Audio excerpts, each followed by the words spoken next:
Blue-haired cold shoddy ignored my bro completely in the hunter's base, thinking he's the worthless loser he really is. But when they got to the training room and she pointed the Fortnite gun at bro's mouth and told him to scram, he stood on business and dodged the shot with ease at a one-step distance, got close to the bitch and kicked her gun to make her miss again. Baby doll brought out some Kurapika chains and began trying to slash my boy while the hunter admin just observed, but unfortunately for her, this loser is here to farm aura. Blondie baddie even went to her ears and just told her to forfeit. She had no chance against this white-ass boy, but this weirdo blonde hunter wouldn't let someone humiliate his e-girl like that, so he challenged our boy and began sniffing his neck from behind. This dude thinks he's Kahlua or something, but that whole show-off went for about 2 seconds. One dodge and a bomb to the plexus and the dude was folded. The testers and other hunters couldn't believe it, and now bitches are starting to trade sparkles for this dude. But see, this was unthinkable 1 month ago, because at that time, every time bro got to school, this Temu Eminem would scream for our boy, slap his head, and then hit on his back. Nah, wait, why is he grabbing his hair from behind like that? If I tell the AI to give me the rest of the image, it will ask me if I'm gay. But aside from getting his back blown by Eminem, bro was getting kicked, punched, trashed. When he dropped his pills, these dudes thought it was Viagra and made fun of him, saying it seems it doesn't get up. That was the moment that Blondie baddie appeared and said that she would help him get up if that's the case. Get up off the floor, my brother. Of course she helped our boy stand, but not without saying he's a disgrace, who should do something instead of just getting smacked by these guys every day. What this Blondie doesn't know though, is that soon enough he will clean her moisty dirty hole every day. I'm talking about her sink because he's helping her with the dishes and making sure the whole kitchen is pristine, since they will be living together and this girl will awaken some League of Legends Ahari powers with her 9 tails for grip handle on her back. But back to our boy getting home after getting beaten the whole day by Eminem. He just hides himself in his room, and when his grandma asks, he just pretends he's fine. He sleeps. Cut to the next day. Grandma's making breakfast, and the protagonist sees his face is still completely wrecked. No way to hide it.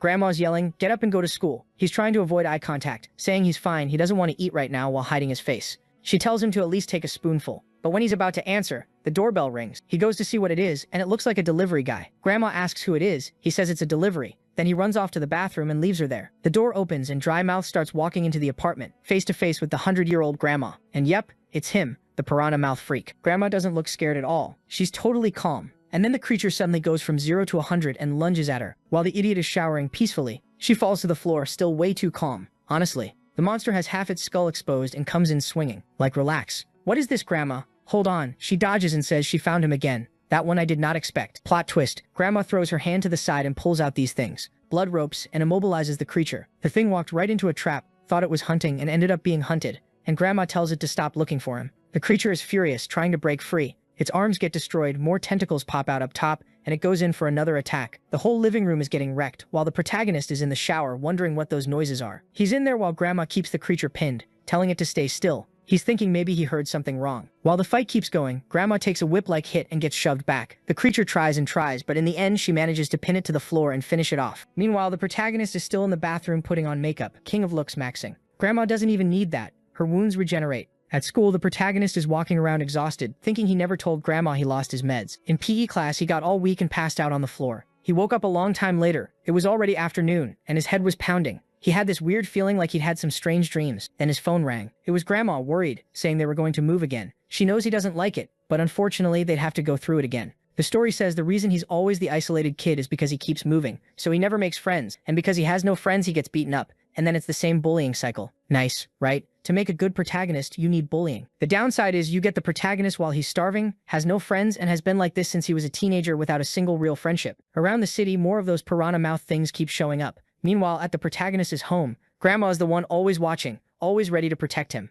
We see that poor worker doing deliveries, and suddenly the creature appears next to him, staring him down. The poor guy panics and hits the curb. If he were in a Tesla with autopilot, he'd be fine. But now it's over. Those piranha things swarm the little car. Next day, we see the guy feeding a cat, and that same little truck from before is parked behind him. The cat seems to take a bite, grabs the food, and runs off. He hears banging upstairs and also sees a guy next to him opening the back door of the truck, and inside it was packed with people. Meanwhile, the protagonist is having a calm breakfast. Dogs barking, thinking mornings are always loud. But Grandma, S-rank Grandma, immediately notices something's off and tells him to go to school because he's late. He's like, "What do you mean?" There's plenty of time, but she snatches the plate out of his hands. "Go, get out of here." She basically kicks him out. He's thinking, is this old lady crazy? But okay. The dogs stop barking and he figures it's better to just go. But when he gets to the elevator, boom, he runs into the gang. He's confused, like, why are there so many delivery guys? What's going on? They walk past him like it's nothing, but they stink like they left this black breath behind. And our kid starts freaking out and basically blacks out. He recognizes the smell and wonders where they're going. One of them passing by is like, "Where are you going?" and hits the elevator button. The protagonist gets inside thinking, yeah, this place is definitely weird.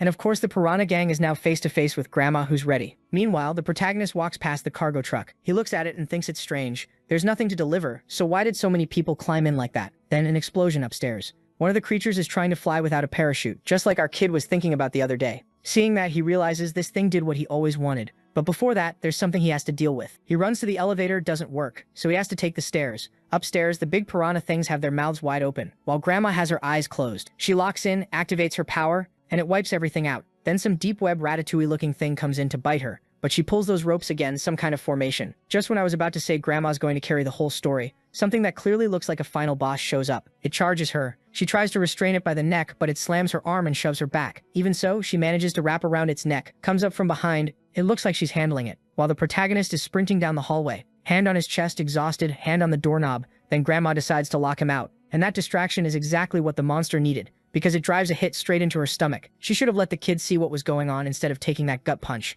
At least the creature's arm falls off too. But the monster seems to realize that if she's hiding this kid so hard, maybe he's the key. Grandma starts releasing more power, and the monster becomes even more sure. She grabs it by the head, slams it into the wall, and says anyone who knows about this has to die. Outside, down below, the kid sees blood on the trees, and behind him someone is coming. The good news, inside the apartment, all the creatures are dead. The bad news, Grandma's still holding her chest, and when she looks back, the trash of the story is causing trouble again. The protagonist is immobilized, and now Grandma realizes there's no way to save him. The creature asks if this child is important. She begs them to leave the kid alone, and says she'll go with them. But then the creature starts gently stroking the main character's face, and that's when the old lady shows her powers. The main character must be standing there in shock thinking, "Lady, I get beat up at school every day and you're this strong?" But her strength doesn't last long. The thing lashes her with a whip and her arm is gone. Now the kid who gets bullied every day is about to go full McDonald's on the monster, except he gets thrown far away and slams into a wall, while the old lady, now basically just a stump, runs toward him saying, "I'm going to save you." Yeah, sure. Blood sprays, the big bastard smiles,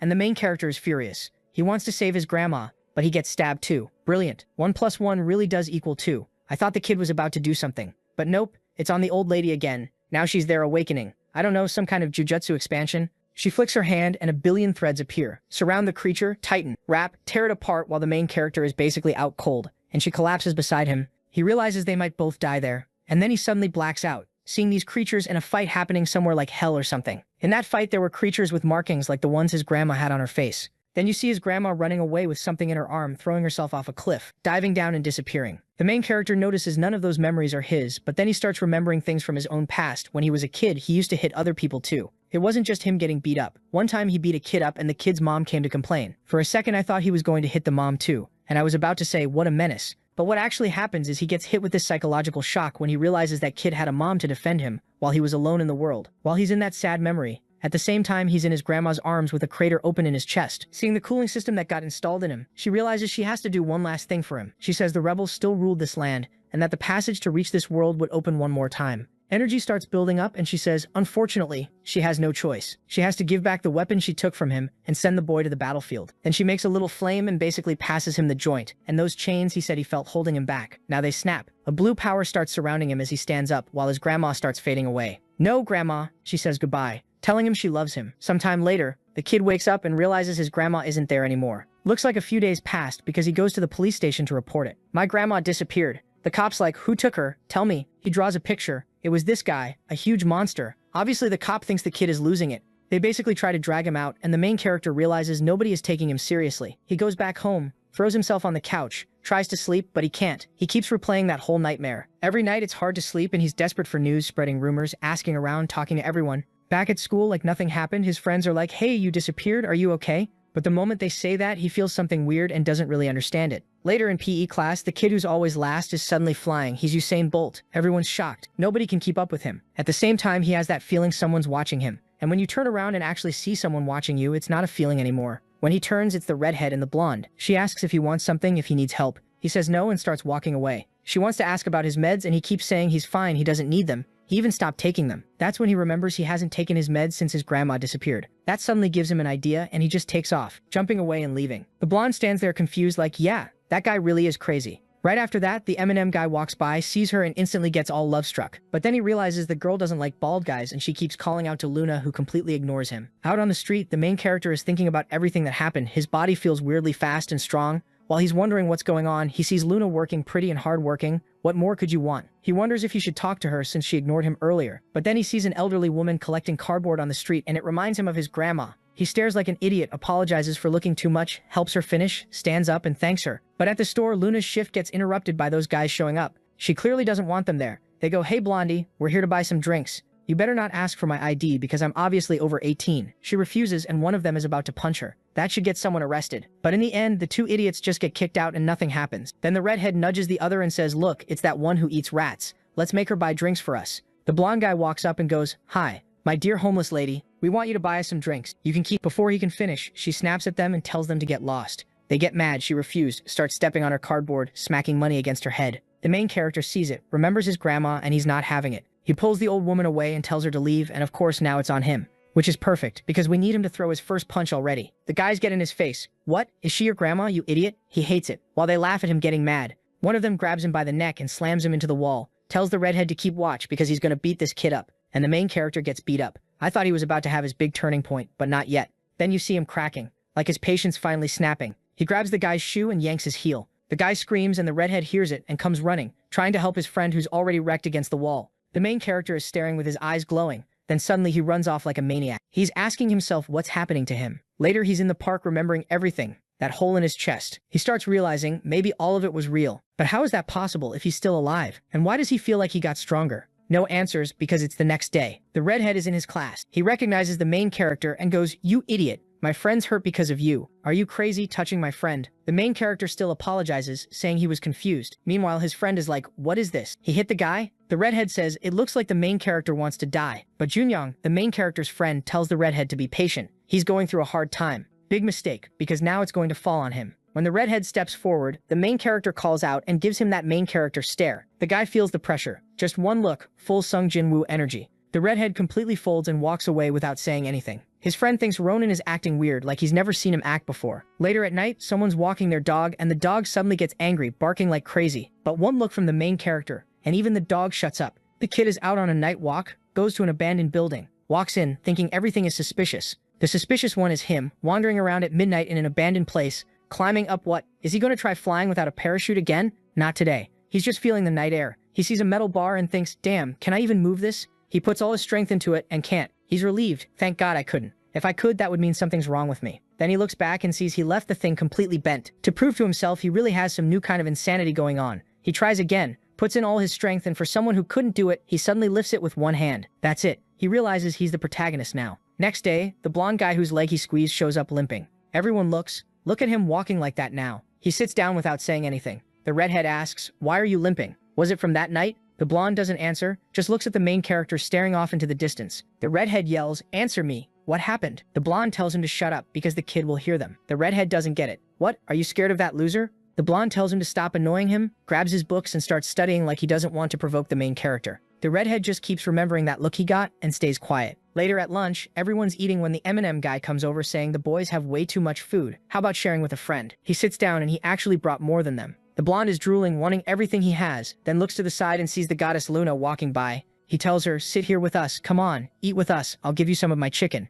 She walks past without answering. He realizes every time he gets completely ignored by her. And Luna, she's not a dog, but she's got a sharp nose. The main character barely awakened and she already wants to stick close to him. She sits down after ignoring the other guy who's now angrily chewing his food. Clearly this isn't going to end well for the main character. He gets slammed into a wall and they demand to know how that idiot broke the blonde guy's leg. And really, he's pressuring the blonde, punching the wall and everything, forcing him to explain what the hell this story is. Then that girl gets involved again. She pokes at them and says they're hesitating to go mess with the main character now. Before they loved beating him up. Now they're scared. Eminem tries to keep it light, says her joke is funny, but she crosses her arms and says he really does look scared. He hesitates and says there's no way he'd be scared of that loser. She steps closer and says she can smell fear. He's basically panicking. For some reason, she clearly wants him to go fight the main character. It's obvious. Then it looks like she messages the main character telling him to go to the back gate after school, or he'll be bullied forever. The main character doesn't really get it. The only obvious thing is there's about to be a fight. Looks like the whole school is going to find out they want to humiliate him in public. Eminem is already stretching and everyone wants to watch. He steps up face to face and tells the main character not to make it boring and to hold out for a bit. But the future Sung Jin-woo is furious, fist clenched. People around them are saying it'll be funny to see him get beat up today.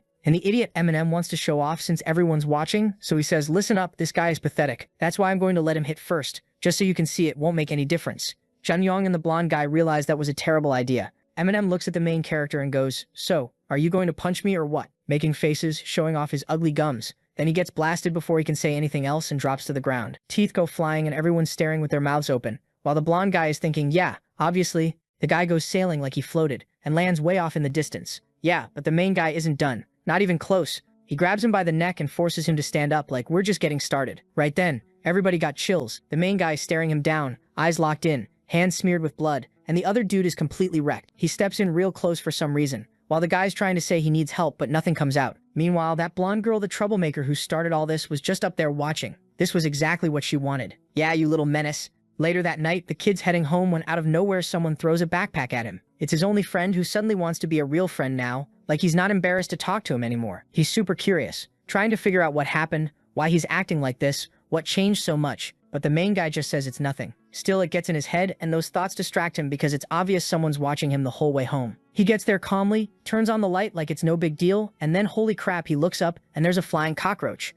I thought it was about to lunge right away, but the thing's smart, just waiting. The main guy throws a plate straight into its jaw. The thing tried to set a trap for the hunter, but of course it immediately charges. He dodges, grabs its arm, and twists. Brutal. Snaps it clean in half, no mercy. The kid's ice cold, already ripped the arm off, and the poor creature freaks out and tries to run outside. The main guy comes down from above, stepping across the air conditioners, and kicks it so hard it explodes on the ground. But when he gets down there, there's only blood. The creature's still trying to escape, wondering what the hell this is, why this human is so strong. But the kid's already leveled up. He's right there beside it, staring it down. Suddenly a big chunk of wood comes flying at him. He smashes it, and then he sees the creature on top of another building. Out of nowhere, he pulls an umbrella out of absolutely nowhere, launches it across the distance, and pins the creature through the chest. It's impaled. He walks up, wanting to know what that thing is doing there, and what it has to do with his grandma disappearing. The monster seems honest, and says the creatures they sent to hunt that woman never came back. The main guy realizes it knows something, twists the umbrella and tells it to explain why they were hunting her. The creature screams, agonizing, and says they're looking for some kind of key.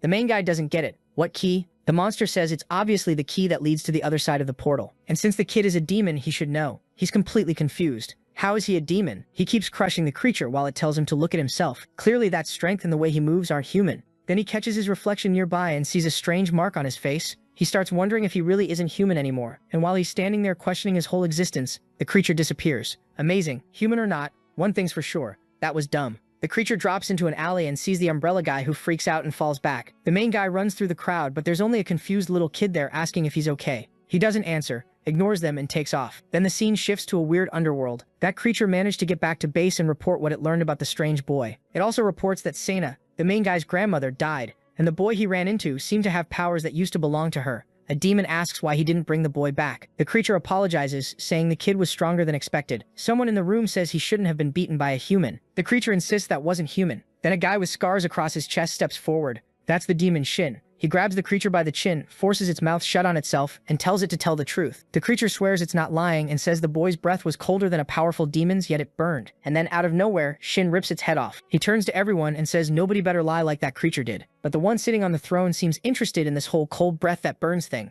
Another creature says that might be proof the first king is still alive. Humans and demons have been fighting each other since medieval times, and every time the passage opens and they come into contact, war breaks out. But it's been thousands of years since the portal last opened after the last war. That's why to humans, demons became legends. Nobody believes they exist anymore. Still, it was inevitable the gates would eventually open again. Back in the main guy's world, he runs to the police station because they told him they found images of his grandma. He looks and it really is her. But how is that possible? In theory, her body got pierced. We saw her disintegrate right in front of us, so it makes no sense. He asks where it was, and the police say it was at the place where people buy medicine. Immediately, he remembers his grandma used to give him those meds, and he takes off running. On the way, he thinks, if she bought those meds all the time, she probably had a supplier. If he finds the supplier, maybe he'll find out where she ended up. After searching around, he spots a guy who looks totally not suspicious at all, with glasses sitting on his head. The guy turns around and asks who he is. The main guy just says his grandma's name, and the guy tells him to wait there. And like an idiot, he waits. Waits so long he realizes the guy played him and left while he stood there. So he sprints after him and catches him mid-escape. But the kid's basically using demon cheat codes now.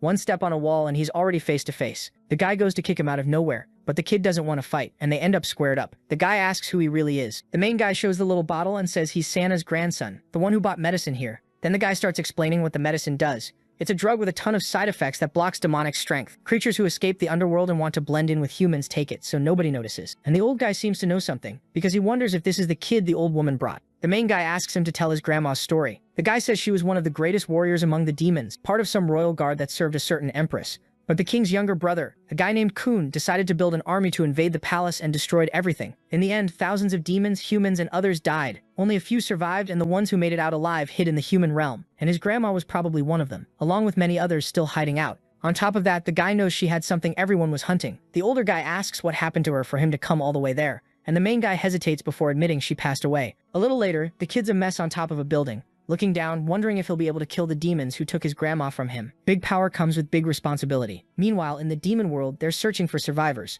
They want to cross the so-called passage of death, and the name alone tells you the odds of making it out alive aren't great. But what they really want is the key, probably the key that connects their world to ours. A black-haired guy says he's sure Sana must have left it with her former child, and that gray-haired guy is the great demon king, saying that child is the biggest opportunity they've ever had. Back with the kid, he's going through his grandma's belongings. It's a heavy moment. He finds a photo of the two of them, man, grandma, with that goofy little smile. He puts it away. Then it's time for the usual school stuff. Getting bullied, beating up the tough guys, but wait. When he gets to school, the girls are all hyped up saying hi to him. He's standing there confused, like what is going on? When his friend comes to greet him, suddenly everyone's talking to him now. You know that saying, a woman who's too pretty is worse than a demon, and that cursed blonde girl definitely lives up to it. She tells him she wants to meet after class. He asks why, but Junin cuts in and says he's going to meet her. Yes, he is. He's not running away. But while he's stuck in this teenage romance situation, on the other side of the school, there are people beaten down on the floor. Poor Eminem still hasn't recovered physically or mentally from the beating he took, saying they're going to make that bastard pay for what he did. The blonde guy says, yeah, for sure, he'll pay. And the other guy says, perfect. That bastard was going to learn what happens when you mess with them. Their plan is to corner Junin, slap him around, and demand, where's that idiot friend of yours? Junin tries to play the nice guy, but then he gets stomped in the ribs, his hand gets crushed, and they yank him back by the hair. Brutal. But then Junin hits back, straight to the cheek, and Eminem loses it like he's got a demon inside him for real. He throws Junin into the wall. A while later, the main guy is in class thinking about all this demon insanity when he notices, wait, where's the guy who sits in that desk? And the bullies aren't here either. They're definitely beating him up. When he goes out to find his friend, boom, he runs into him all messed up. Jungjun tries to act tough. Nah, it didn't even hurt. You're crazy. They beat me up. I cried. I stumbled back here, but I'm fine. The main guy hates hearing that. He stands up and asks where they are. But Jungjun, like the love interest in a romance movie, goes, no, you don't need to get revenge for me. It's fine. You don't have to solve everything with violence. The main guy just watches, knowing Junjung says that, but he's probably sick of getting beaten up, just like the main guy used to be. At the end of class, the skirt-wearing demon girl comes up to him, but he's using that reverse strategy that always works. The more he ignores her, the more interested she gets. But then there's this trio of school idiots walking home, when some hooded guys stare them down. They're confused, not sure what's happening. Next thing you know, they're getting dragged toward an alley, called over to some dark doorway.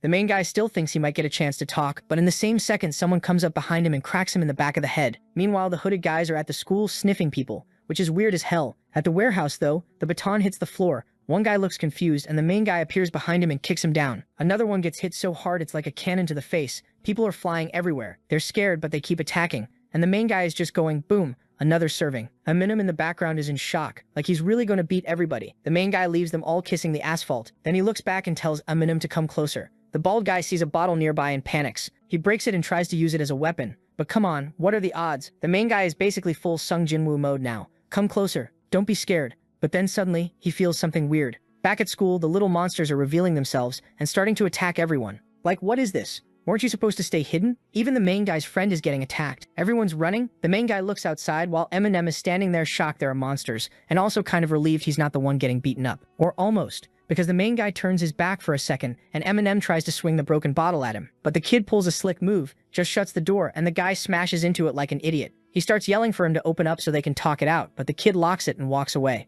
Meanwhile, one of the teachers is heading toward a classroom. What's that noise? What's going on? He looks in and sees people getting completely devoured, human fluids flying everywhere, and then he gets blasted in the chest and another monster comes in. The skirt demon girl is in another part of the school, but she can tell something's happening nearby. She runs toward it. Face to face, a creature lunges at her, but from her skinny little body she pulls out a rope, wraps it around the thing's neck, jumps onto its back, yanks hard, and rips it off. Insane. She took it down with that rope like it was nothing. Meanwhile, there's another creep sniffing a student's neck, grabbing him from behind. What is this? Seriously. This is like the Diddy apocalypse. Get out of here. I'd be in shock too, just like those kids. Like, come on, run. Holy crap, are you out of your mind? Then the main guy shows up and sets off the alarm. One of the monsters notices and immediately turns toward him. His plan was to start drawing all the creatures to himself, to pull them away from everyone else. Good lord. But Eminem is still, no, I've got to respect him. He doesn't quit. Well, I guess that respect is about to end because he rushed in like an idiot and got his head slammed into the wall until it basically exploded. Now he's just there like, help me out, we're friends. But the main guy's like, are you crazy? I'm not helping you. You're done. The creature keeps crushing his head and he's there with the wall already half destroyed, crying, blood pouring out, when suddenly something comes out of nowhere and clocks the monster right in the mouth. It's the main guy coming in to save him. He lays into it with a whole combo and goes to rescue Eminem. And honestly, this would have been the perfect moment to finish it off. The demon starts falling apart, and Eminem glances to the side, realizing the distance between them is insane. He's trying to figure out if the main guy is even human.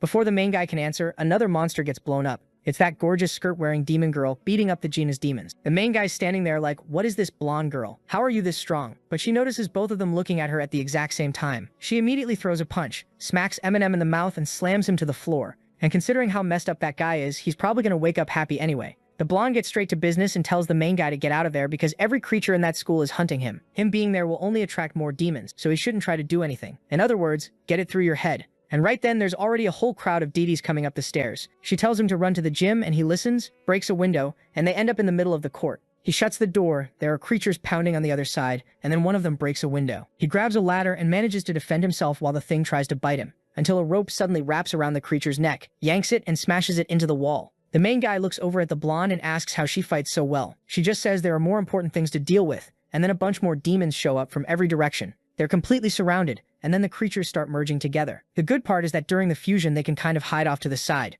The bad part is it turns into Nikocado avocado before the diet. But the blonde is bold and decides to use herself as bait. The big thing charges, coming in with this huge hand covered in eyes, and it looks like she's about to dodge. Then suddenly a curtain drops over the monster and it's all tangled up and blinded. The main guy, who was hanging up there, pulls another Spider-Man move and starts bending all the ceiling beam. He goes in for what could have been the finishing blow, but back at the school all their friends are taking an eternal nap. And in the middle of all that, there's a creature that's clearly on a whole different level. It looks toward the gym and smiles like it found what it was looking for. Back on the court, the Nikocado thing goes down after getting impaled. The girl tells the main guy they should go somewhere safe. He watches the creature fall apart, thinking it's the same thing that happened to his grandma. But before they can leave, he hears a scream and immediately recognizes it as his one idiot friend. And then the friend shows up right in front of them. But we know he was being hunted, so what is he doing there? The girl notices the shadows and warns that something isn't normal. The main guy, being the idiot he is, completely ignores it. Of course, something comes out of the kid's shadow. And wow, it's brutal. While the friend is staring at him, the attack suddenly pierces through both of them. Two birds with one stone. Both boys drop like a couple in a drama,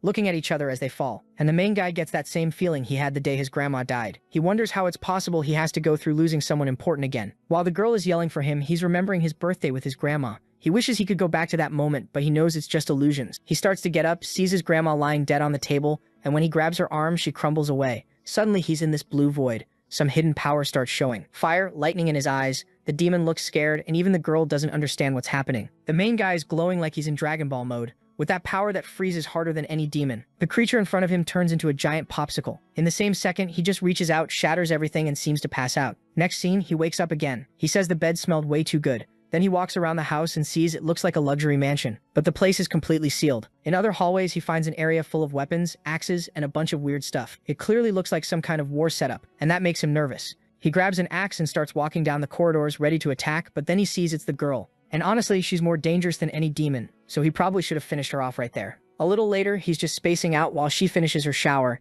and comes out in this casual, super Korean-style outfit. He's still wondering who she really is and how she fights that well. She says she's more impressed that he didn't die. Even though he survived that injury, he could still drop dead at any moment. It's crazy he made it out of that. He's sitting there all awkward, but he thanks her for saving his life. Then he remembers his friend got stabbed too and asks what happened. She shows him the axe and says the boy is fine and in a safe place. How? Magic? Because the guy's chest got destroyed, and he doesn't think his friend is a demon. He asks if it's true, and she says yes. Out of nowhere, the main guy starts crying. Like, don't hit me with a random emotional scene like that. She's confused, like, is this guy messing with us? Because suddenly he looks up and stares like he's not even really crying. Then angry, he asks who she really is. She answers that she also wants to know who he is. They sit in silence, and then she stands up and says they could go for a run before eating. He has no idea what her deal is. He ignores it, gets up to leave and says he's not staying in the house of someone he doesn't even know. But she wants him to stay, saying he's in a fragile condition and shouldn't go out right now. He tries to prove he's fine, almost like he's about to swing at her. But that effort opens the crater in his chest again, and he smells blood. She grabs his arm and says, "This is exactly what I mean. You're not recovered." Then she throws him to the floor. Like, what is this? What kind of pin is that? How is she planning to help him recover? And she talks him down too, saying he can't handle her even when he's healthy. And that's why, from now on, she's going to be his guardian. He's totally confused, and she stands up, telling him to get up. Then she notices smoke behind her and realizes the food she left cooking burned because of all the nonsense he's been causing. He apologizes for distracting her while she was chewing him out, then asks if she has any ingredients. She hands him over, and he starts cooking like he's on MasterChef. He's talented, like he's used to doing it at home, and she's just watching him from the side, giving him that sideways look. What they don't know is someone recorded a video of that whole mess at the school, including footage of them getting slammed to the ground. Good for the main guy that the police and authorities already wiped it from the internet. Just like real life, everything's censored, the government deciding what we get to watch. But even if the kids from class don't know, there are important people in a meeting trying to figure out how they're going to deal with this. There were too many survivors, and the truth could spread. The leader with glasses immediately orders them to find the boy, and then they'll decide what to do. Back with the main guy and the blonde, he's getting emotional talking about his grandma and how she was such a good person,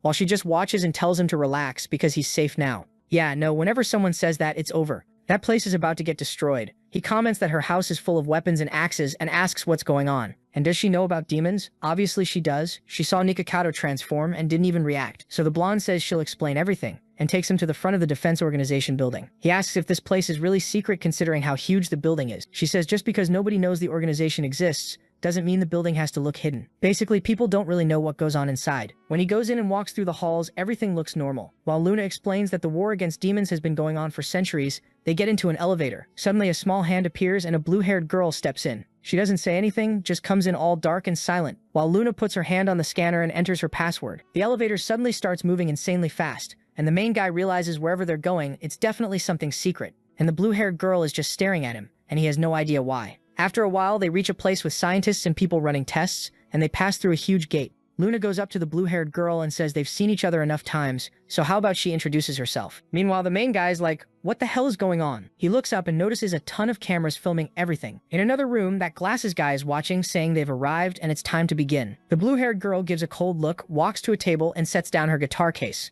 Except she's clearly not carrying a guitar in there. The main guy realizes it's a weapon. But what was that purple thing she had loaded into the gun? She sets it up and suddenly points a sniper at his head. Luna yells, asking what Eren thinks she's doing. Eren asks if Luna seriously doesn't know. The boy should have been on guard the moment he saw the weapon. The main guy doesn't understand anything, but it's obvious she's dead serious. Luna yells at the glass, saying this isn't what they agreed on. It's like a kaiju movie scene. Eren says it's not his fault, so she can only apologize, and then she pulls the trigger. The shot comes straight at him, but he has crazy reflexes and dodges. It was just a test because the old guy upstairs said he passed the speed test. Eren doesn't like that and fires 2 more shots, but he closes the distance before she can shoot again, showing how flexible he is. One shot blows up the ceiling, and it's clear if that hits him, it'll leave a crater in his body. But since he already survived 2, it doesn't seem like his biggest worry. The smoke makes him back off, and out of it come 2 weapons that almost take his head off. He realizes it's like an axe blade tip connected to a chain, but he's trying to understand why he's being attacked out of nowhere. He doesn't have time to figure it out. She keeps the combo going, and all he can do is dodge. While he's almost dying, the old guy is watching, saying the boy's defense is impressive, but why isn't he attacking? Eren fires 2 more right as he jumps and comes in to hit him from behind. But she does something. One blade hits the other and changes the trajectory. So there was a hidden blade inside the other one, and he didn't see it coming. He barely slips past it, has to land twisted, slams his back on the floor, and then Luna rushes in and grabs Eren, telling her to stop right now. She warns that if Eren attacks him again, she won't just stand there. Then someone in the room says the test is over. Eren pulls her arm away from Luna and walks out, while the main guy is left confused. But you can see her hand is injured. A little later, the main guy meets the old man who asks why he didn't fight. Is he trying to hide his strength? The main guy doesn't answer, while Luna says that test was way too intense. Why did they attack him like that without warning? The old man says it was just a test to measure the boy's physical abilities. Luna says he's still recovering, but the main guy answers that he preferred to just dodge for now. Otherwise, that girl was going to get hurt. Hey, calm down, Sung Jinwoo. Now you want to farm aura after doing absolutely nothing? Even the old guy says he's underestimating the girl, and he can be sure she didn't go all out either. I mean, it should be obvious, but he must have realized he's become a target for demons and monsters. And from the records they have, it hasn't been long since he awakened his abilities. The protagonist says, yeah, it really hasn't been that long. Then the guy explains that lately the creatures have been more and more determined to cross into this dimension. Their plan is to get rid of all ability users first, like Eren, like Luna, like him, because people like them are the biggest obstacle to them taking over humanity. So the kid can't just stand around doing nothing. The old man says that the protagonist doesn't answer, and Luna kind of steps in to tell the old man, you can't dump that responsibility on him. But the guy cuts her off and says he needs to remember that if they do nothing, the world is going to be destroyed. And besides, they provide weapons, training, and any support they can. On the other hand, if he wants to receive those things too, he'll have to prove his worth face to face with the old man. The moment he says that, a woman appears on the monitor, saying there's something really important the captain needs to see. He straightens his suit and leaves, saying he'll explain the rest later. Then out of nowhere, the protagonist asks if all the demons had to die. The old man answers that coexistence has already failed for countless years. Yes, every single one of them needs to disappear from this world. Scene change. The protagonist is walking with Luna, noticing that after all that, she seems kind of down. Up ahead they see Aaron, 19 years old, thank goodness nobody's going to jail today. Then he asks if Luna is like that girl, like those human fighters. She explains that yes, since she was very young, she's been coming to this place to develop her combat skills. But he should know that Darren is not someone to mess with. The protagonist says Luna's the same, remembering her house full of weapons. But she says no, when he sees her fight for real, then he'll understand. And she tells him that if it were her, she'd refuse the offer they're making him. He says he seriously doubts that. They're in the middle of that pointless back and forth when someone rushes by with a stretcher, panicking, yelling to check the heartbeat and vital signs. That grabs the protagonist's attention, and he starts wondering who that person is and why he feels like he knows them. But then the scene completely shifts to the demon realm, where a human is practicing techniques, gripping a huge red sword, fire in his hand, a slash, a mountain getting destroyed. Someone approaches and says they heard that once again nobody came back. The guy kneels and says yes, that's true. But they still have some soldiers available. They don't need to rush, their time will come. That's for sure. The demon master replies to Chen that he doesn't understand. They don't have all the time in the world either. Soon the entrance will open, and they need to be ready.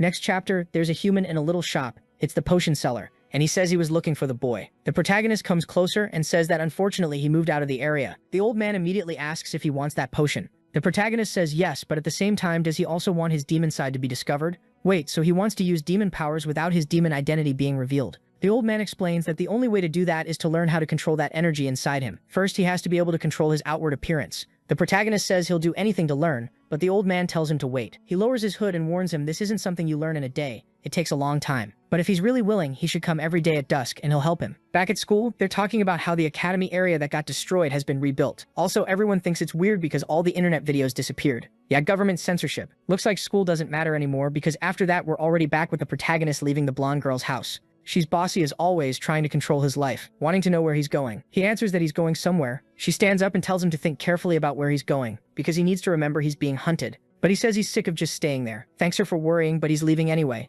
She stares at him and says she doesn't care, he can do whatever he wants. Now we're outside with the old man who tells him to follow. The protagonist looks at the abandoned place and wonders if that's where the training is going to happen. The old man says yes. The less attention they draw, the better. The protagonist thinks the place is going to collapse. Then the old man says it's not exactly there, and shows a secret passage. They go down a staircase, and the protagonist keeps thinking that every place he discovers these days is secret. Then standing in front of a door sealed by a stone, the old man says this is where they'll train. He thought the old man would just punch the stone until it broke, but no. The guy activates an aura, draws some pentagrams or whatever, and the place opens. Seriously, old man, there are a bunch of secret places under the city, and their training is going to be a straight-up, honest 1v1? He thought it was going to be some sitting meditation cultivation thing, but no, they're throwing hands for real. The old man swings his staff at the protagonist. He dodges but notices the old man's staff seems to extend as he attacks. The old man keeps spinning it around, telling him to show what he's got, what he can do. The protagonist locks in, dodges again with a jump, and the old man is impressed. He actually has good reflexes. So now it's a real fight, clean and direct. But the old man realizes there's something strange about him. Unless he's angry, he doesn't seem to have any intention of attacking. But someone who's afraid to hit will never become a warrior. He's going to teach him that today. He rushes in again with a combo. The protagonist dodges, but now he's backed up against the wall. He almost takes a staff strike right to the face. Yeah, watch out for the old man. Jeffrey is out here asking how Sana died. The protagonist tries to explain that she was killed by the Demon King's fighters, but the old man doesn't accept it, saying she was one of the best fighters in the realm. Insects like those guys wouldn't stand a chance against her. What he thinks happened is that Sana sacrificed herself to protect a child who can't even fight. That's what's shameful. That hits a nerve, and the old man keeps going, saying her sacrifice would only be worth something if he wasn't so useless. He goes in to hit him again, but the protagonist's aura activates, and he grabs the old man's staff, saying he gets it. He has to get stronger, because he carries the responsibility of his grandmother's life. The old man is shocked. This kid stopped my staff? Interesting. And he notices he has that icy breathing. Everyone talks about it. It was the mark of the eldest son, so he understands that this is the power Sana brought into this world, and it ended up with this child. It must be connected to that whole thing about him being the key, but we won't find out now, because the next chapter starts with a castle in the middle of a mountain. The story says monsters have long yearned for the human world, but our people have managed to keep them at a distance, and one thing is known. If demons can come to the human world, the reverse can happen too. That's how humans eventually entered that world. But unfortunately, their plan failed. Most humans who went to that other world had their bones completely shattered. The moment they arrived, here comes the twist. The Demon King Kan, who wanted peace, helped a human woman who survived. And that led to something nobody expected. The Demon King and a human fell in love. Like out of nowhere, it turns into a romance. And they had a Baphomet Jr., which has to be our boy, no doubt. A kid who's half monster, half human. The old man is sure this kid is Kan's son. The person Santa saved from that place was this kid. Time passes. It's raining, and the old man is helping the protagonist, sensing his energy from behind. That's exactly what he's doing. And the old man is shocked because his power seems strangely fierce, like energy building up, ready to explode at any moment. He tells the kid he has to always remember to keep that energy inside his body. He's going to help him do a cleansing. Then he smacks him on the back and the aura starts expanding, circulating around his body. And just like that, the old man seals all his energy. He says this will help him control it for a while. It's better to let the energy leak out and gather somewhere else than to keep trying to suppress it. But besides that, there isn't much more the old man can do.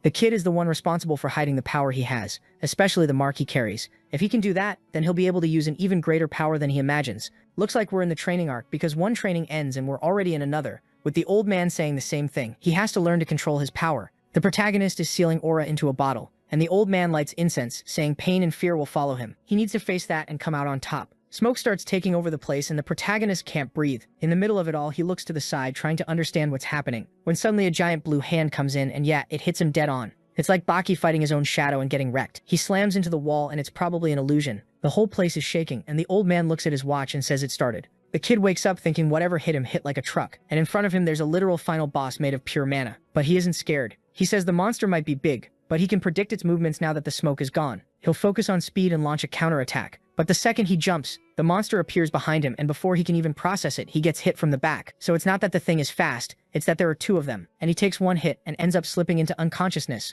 wondering if he's still the same Naro as always, getting beaten without being able to do anything. A voice says no, he's going to kill that version. Blue aura starts to appear and the big monster comes in to throw a punch. Next chapter, he's smashed against the wall bleeding, but saying it's not over yet. The mana creature comes closer again, but the protagonist seems to be losing consciousness. The creature, seeing he's basically shut down, puts its hand on the kid's head, and then he wakes up next to the old man, who apologizes, saying maybe he shouldn't have pushed him to the limit like that. It's his fault for forcing it, but the protagonist wants to know how something like that happened. What was that? What were those creatures? The old man only says the kid's power went out of control. Then the protagonist suddenly gets emotional, like genuinely sad. I failed again. I'm trash. I'm filthy. I'm good for nothing. The old man agrees, but he tells him not to die because he still has a lot to do in this life. Then the scene changes to a castle. Lightning crashing outside. Someone by the window saying storms have reached the northern lands. The places where demons can live are getting smaller every day. Food is getting scarcer. More and more demons are being forced to kill each other. And now they're wondering when the day will come that the passage to the human world will open. How long are they going to trust Chen's words? The old man just gives a look and the bald guy apologizes, saying he believes, but then the king orders them to bring Chen there. They're going to talk. Looking out at the horizon, he knows the lands where demons live are becoming desolate. Time is running out. They can't delay this anymore. In front of a vortex of energy, someone approaches Chen and says Kun is looking for him. Now that I remember, Chen is the protagonist's father. Or is Kun his father? The bald guy asks what he's doing there, if there's a problem, anything he can do. But the guy just smiles and says it's nothing serious. The servant can only think that nobody has any idea what that man is thinking. And in all of that, Chen basically says that the way he's acting, being more worried, makes it pretty clear they don't trust him as much anymore. The demon tries to say no, that he does trust him, that he'd never doubt Chen. But Chen answers that he has ears everywhere. He got to where he is today by spilling blood, using a sword, not just talking, and that's why it's better for his friend to be careful not to die. Right then, the demon realizes he just got threatened, lowers his head, and says he'll never forget that again. Water drips into a plate. The protagonist is training for the Olympics, and the student asks what he's going to do. A week has already passed. He's like, what are you even talking about? She says it's been a week that he's been going out every night like a stray cat. So what? He really is a stray kid? Or do you want to be his owner? I'd have answered that like a total Chad, but he insists it's just a simple walk, and she tells that damn Nero to stop pretending. There's a limit to what she can take. Like, kid, do you think you get to boss my guy around? He does what he wants, and he makes it very clear. He doesn't answer, he doesn't care about anything. Then she says she understands things are hard, but there shouldn't be any secrets between them. Suddenly there's relationship drama without even a kiss. It's the worst part of a relationship with none of the good part. What is going on? And he asks, what relationship do we even have? She turns around like, why are you asking that? He kind of implied maybe it's romantic, and I think she got confused. Nothing happened apparently. Because we're back to cave part 2. Hood on his head, he shows up saying he's ready. The old guy is up there like a monkey on a branch, stares at the kid, slams a huge hand on the big piece of wood, and suddenly those soul jars come down. He tells the kid to remember that everything he sees there is made through his power. This test is to make sure he won't lose his mind when he's using that power. Then a blue punch comes flying in from the side of the protagonist, disappears and is already behind the creature. While he's in the air, the old guy is in his ear yelling at him to control that power, thinking it's insane that in just 1 week he's already evolved this much. It was so fast it was starting to make him a little scared. This kind of growth wasn't something to take lightly. Only someone who inherited power that once stood at the top of the world could evolve like that. The protagonist is surrounded by flames on all sides. There's the speed one, the strength one, the ice one, the barrier one, and the hot one, which is the immortal flame.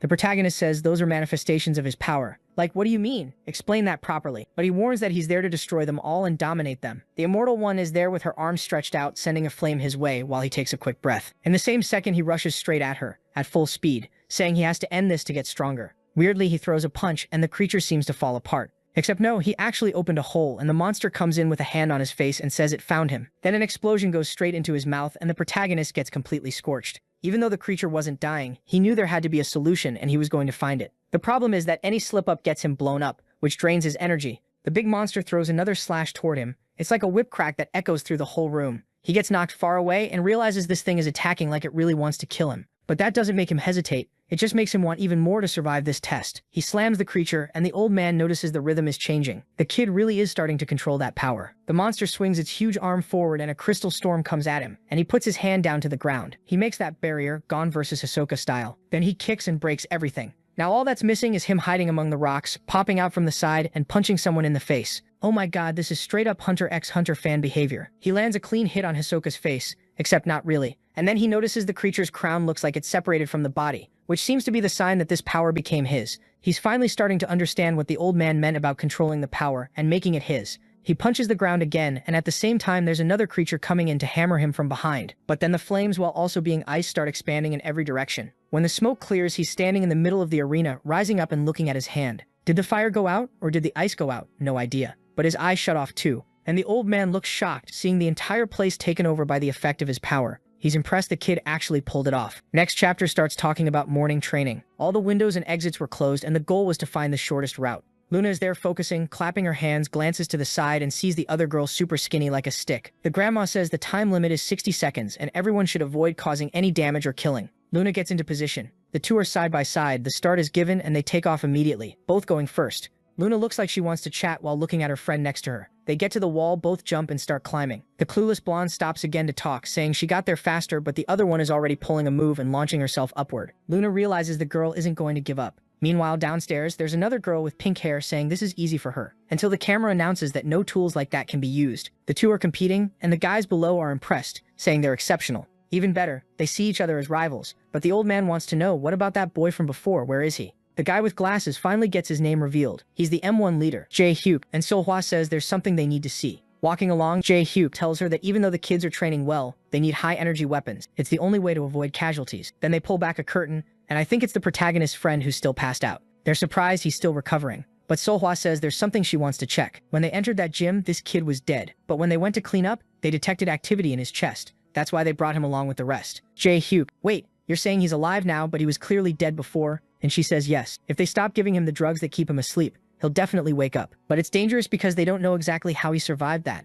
Yeah, I also thought it was weird he lived after having a crater in his chest. I didn't say anything, but okay. And look, his finger is moving. Is he hearing everything? Another day passes, and our protagonist, as always, goes out at dawn, leaving his wife at home. The old man on the branch is thinking that this time, the power he witnessed went beyond what he could even imagine someone being capable of. And the strangest part is that the kid gained control of it all. Maybe it's time to test that. The protagonist is staring ahead, when suddenly the guy literally throws 4 fidget spinners. This has to be a 2017 story, because there's no way someone still remembers those. The things almost blow the protagonist up, but he looks fine, feet planted. The spinners are bouncing around, spinning, and he has to dodge like they're the biggest threat in the world, which maybe they are. Again, he kicks off the wall, spins out, while the old man watches and says the kid's vision clearly changed. Not only can he dodge, he also gains strength and body control. But right now, he's being targeted by much stronger creatures, so the training has to get more intense. The old man throws like 15 more fidget spinners, everything spinning and exploding against the wall. The protagonist decides he's had enough. He grabs one stuck in the wall, starts spinning it too, and aims it to smash the others, shredding the old man's trees.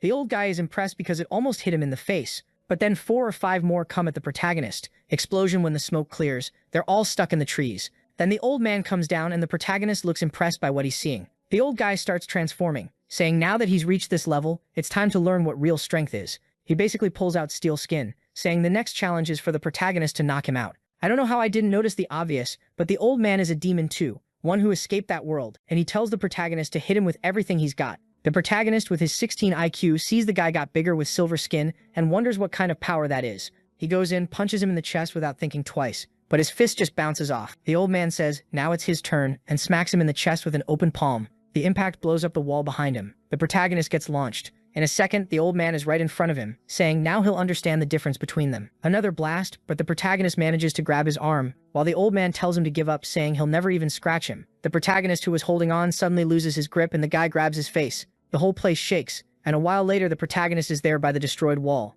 The old man had to step back though. It looks like the protagonist actually crushed his arm a bit. but he warns that now he's going to take it seriously. They stare for a second, both vanish, reappear face to face, punch to punch, a straight-up brawl back and forth. Come on, it's been 10 chapters of leveling up, it's time to get back to the real fight. Long story short, the protagonist gets beat up, then he hits back, and the old man is like, my god, this kid has so much potential. After a bunch of repeated shots of that, the old man is on the ground and the protagonist is farming aura. And the old man thinks, yeah, this kid is basically done. There's nothing else he can help with. Next day, the wife wakes up again with her husband, not at home. But then early in the morning, the guy made breakfast. He's in the kitchen, acting like a whole husband, and she's surprised. She immediately asks what happened. Like, what are you doing making breakfast? Tell me. He says he's been kind of tired these days because of something. She says that's obvious because whatever he's doing, he's going out every night, but he's free to do what he wants. She just wishes he'd value the fact that she worries about him. The protagonist asks, wait, you were worried? She gets embarrassed that she let it slip and says no, she wasn't worried. It's just that she's worried she'll be affected if something happens to him. He gets awkward and just apologizes for putting her in that situation. He never thought anyone in this world would worry about him. He says the most sad boy line ever,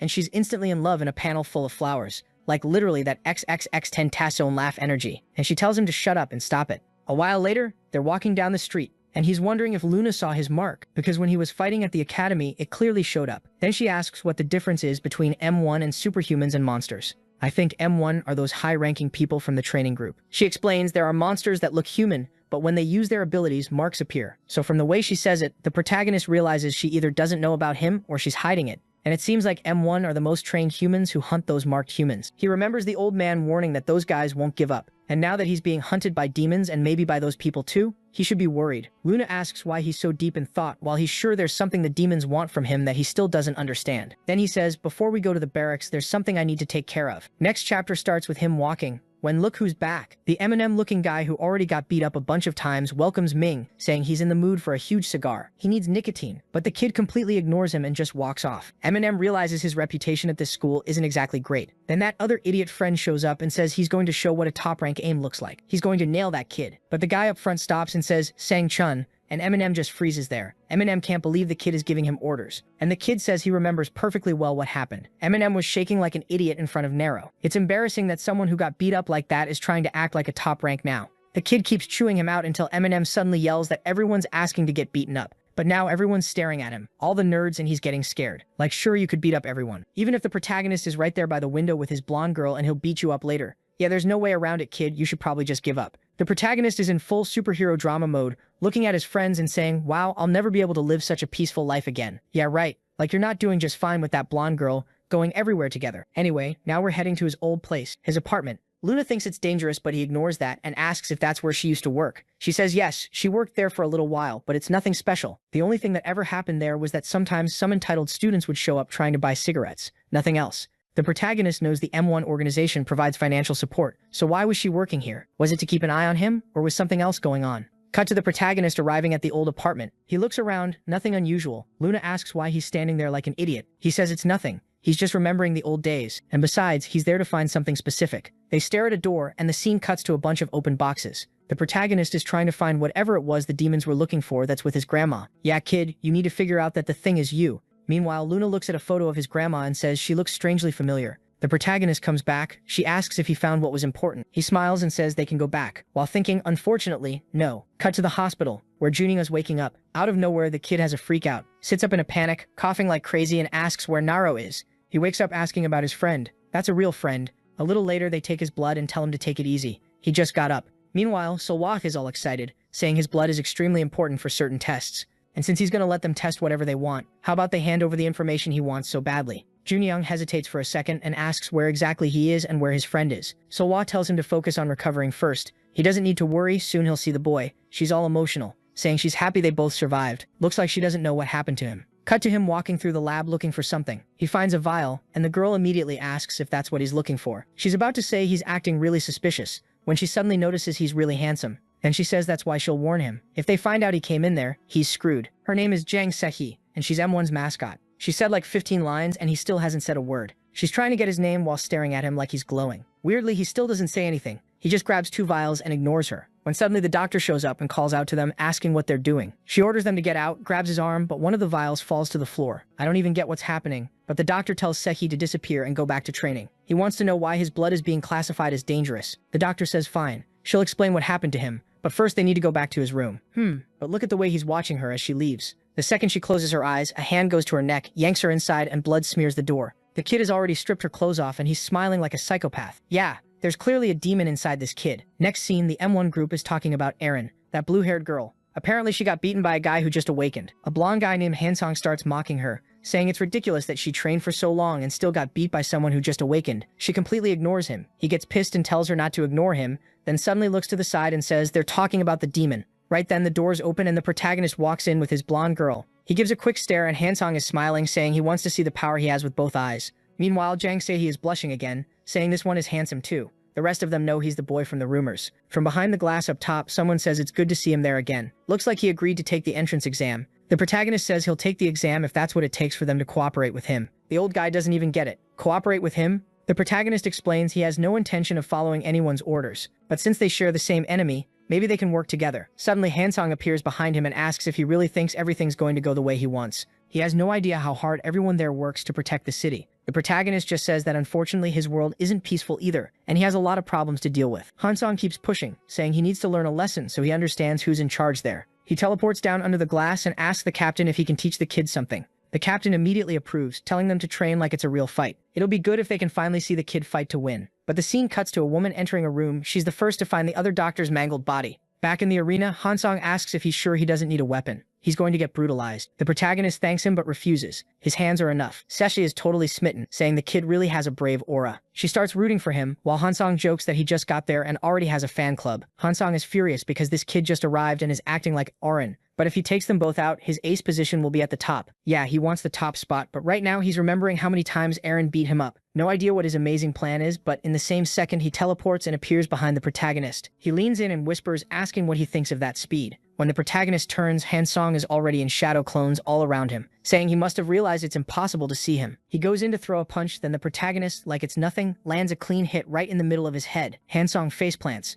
and the protagonist, completely bored, eyes half closed. Seolho asks if the kid really attacked with his eyes closed. The old guy says, when someone moves too fast, vision can get in the way more than it helps. But obviously closing your eyes to focus and still hit a target like that isn't easy either. The kid awakens some kind of sixth sense that's stronger than his eyesight. Meanwhile, the protagonist notices the mark didn't appear this time. He's confident he'll be able to control it, meaning pretty soon he's going to lose control. Aaron, watching from the side, wonders if this kid has changed since the last time they met. While all that's going on, Taro Junyoung is standing by the door just listening. Seriously, why aren't you running? Aren't you the demon? And then another victim shows up calling for him, asking what he's doing there and why there's blood on his clothes. The kid turns around and the guy notices he's wearing someone else's badge. How dumb can you be? You could have flipped the badge around, genius. But the kid's smile disappears. Cut to that underworld guy holding a little dragon in a jar, yelling, "Ugh, it's pregnant. That's disgusting." The guy is smiling and suddenly a monster comes out of the creature's belly. It's vile. He says controlling someone's mind and body is the greatest horror of all. And right now the shadows are waiting. When darkness falls, they'll start moving. Back in the arena, everyone's telling Hansong not to get up,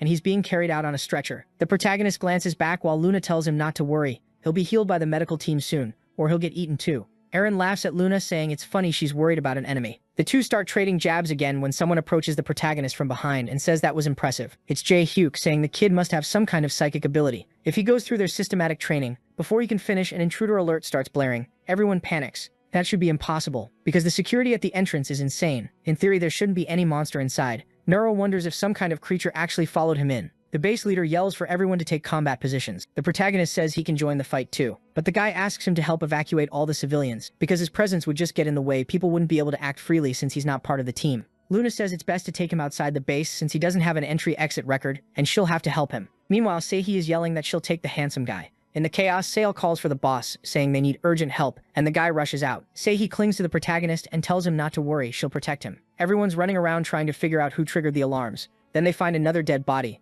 and they're sure someone really is inside. Cut to the protagonist with the girl asking if there's ever been an invasion there. She tells him to relax because she's protecting him. But no, there's never been an invasion before. The protagonist is shaken. If there's never been an invasion, why would it happen today, the day he shows up? And of course, by that mandatory protagonist coincidence, he runs straight into his old friend. Instantly, he's like, my god, my best friend. He runs over and hugs him tight. Then Se-hee barges in, thinking there's a romance happening between them. She folds her arms and says she wants to be part of this relationship between handsome men. Meanwhile, in the security room, they're reviewing all the footage. They finally find the moment he killed the guy in the hallway. The old man pulls the classic, zoom in, more, and they see his face. The good part is they know who it is. The bad part is that right now he's with Se-hee and the protagonist, who just brought everyone to a security room in Sector 1, where supposedly nobody would be attacked. Sehi suddenly says she's going to get water and leaves. Then Junyoung looks at the protagonist and says he's fine, but Naro thinks it's weird. His friend was supposed to be getting treated at the hospital. What is he doing in the M1 area? Junyoung ignores the protagonist and just says he's happy to know they both survived that chest wound. The protagonist gets thoughtful. Yeah, it really is unreal. He goes to thank his friend, saying that from now on he'll protect him forever. But even as he says it, he's wondering if he can really protect his friend,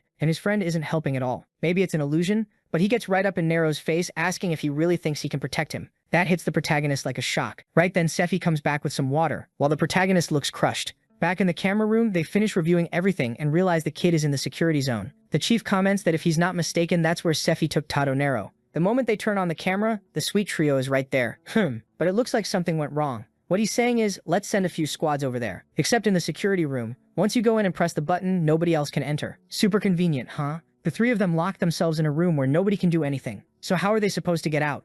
Probably someone inside has to press the button to open it, I'm guessing. While they're stuck in that mess, inside, Sephi is having fun being right between the two guys. But she notices that after she came back, the vibe doesn't feel the same as before. Did they start competing while she was gone, trying to see who'd get access to her sexy body? What the hell? Yeah, that girl is not okay. Forget her, leave that crazy one alone. She starts wondering which one she likes more. Maybe the serious guy. That's when she notices the serious guy, Junyoung, has blood on his coat. And on top of that, he's wearing doctor clothes. None of it makes any sense. When she goes to ask about the blood, he cuts her off and says it's from earlier, when the vial fell on the floor. He puts a hand on her shoulder and says they already got in trouble because of that, so how about they just forget it and drop it? Looks like he used some kind of intimidating aura, because she freezes up. But the protagonist immediately grabs his hand and tells him to calm down. Why is he acting like a different person? Why is he suddenly acting like this and staring at her out of nowhere? Then Juning pulls out this creepy smile. He can't even hide how evil he is, and it becomes crystal clear to the protagonist that something is seriously wrong with this guy. Before he can do anything, one of the doctors nearby says they should go to room number 2, and then out of nowhere, a hologram of the boss appears,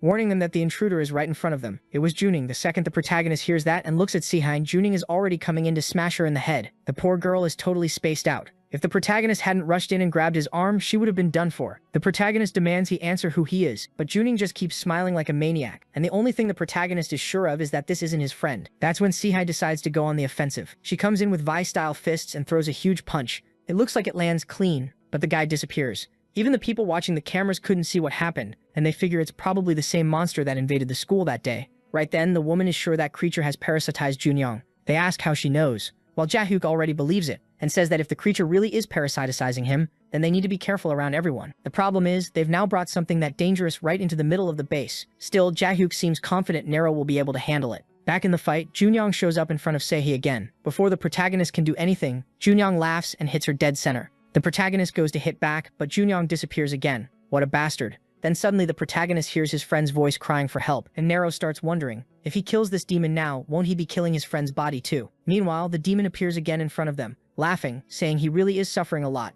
The protagonist is about to get hit, when suddenly Sehi comes up from behind Junyoung. He's forced to back off, but the protagonist still doesn't know how he's going to solve this. Then he remembers. When he hugged Junyoung, there was also a creature that came out of the shadows. That's how they both got pierced. Now he's sure, considering that crater in his friend's chest. He didn't survive. In fact, the only reason he's standing there at all is because the demon took over his body, meaning Nero can't hesitate if he wants to deal with him. So he jumps and destroys the only light in the room. The people watching obviously can't see anything now. So what do? Help in the fight or just wait? So Wa has no idea. Inside the room, the protagonist is sure. If the demon can move through shadows, then you just remove all the shadows and he'll be stuck. But the demon laughs, saying the kid is delusional if he thinks he can beat him in the dark. He even says he lied to his friend when he claimed he could protect her. The protagonist ignores everything he says and remembers the fight against Hansong, when he closed his eyes and felt the mana expanding inside the guy's body. And then he comes in with that burning eye focus. While the idiot thinks it's impossible to locate him, a fist comes out of the shadows right next to him and nails him straight in the mouth. He stumbles, trying to understand how he was seen, and the protagonist is already on him again. Full-on JoJo-style combo. Clean, brutal hits to the stomach, the mouth, the face, then he gets launched away.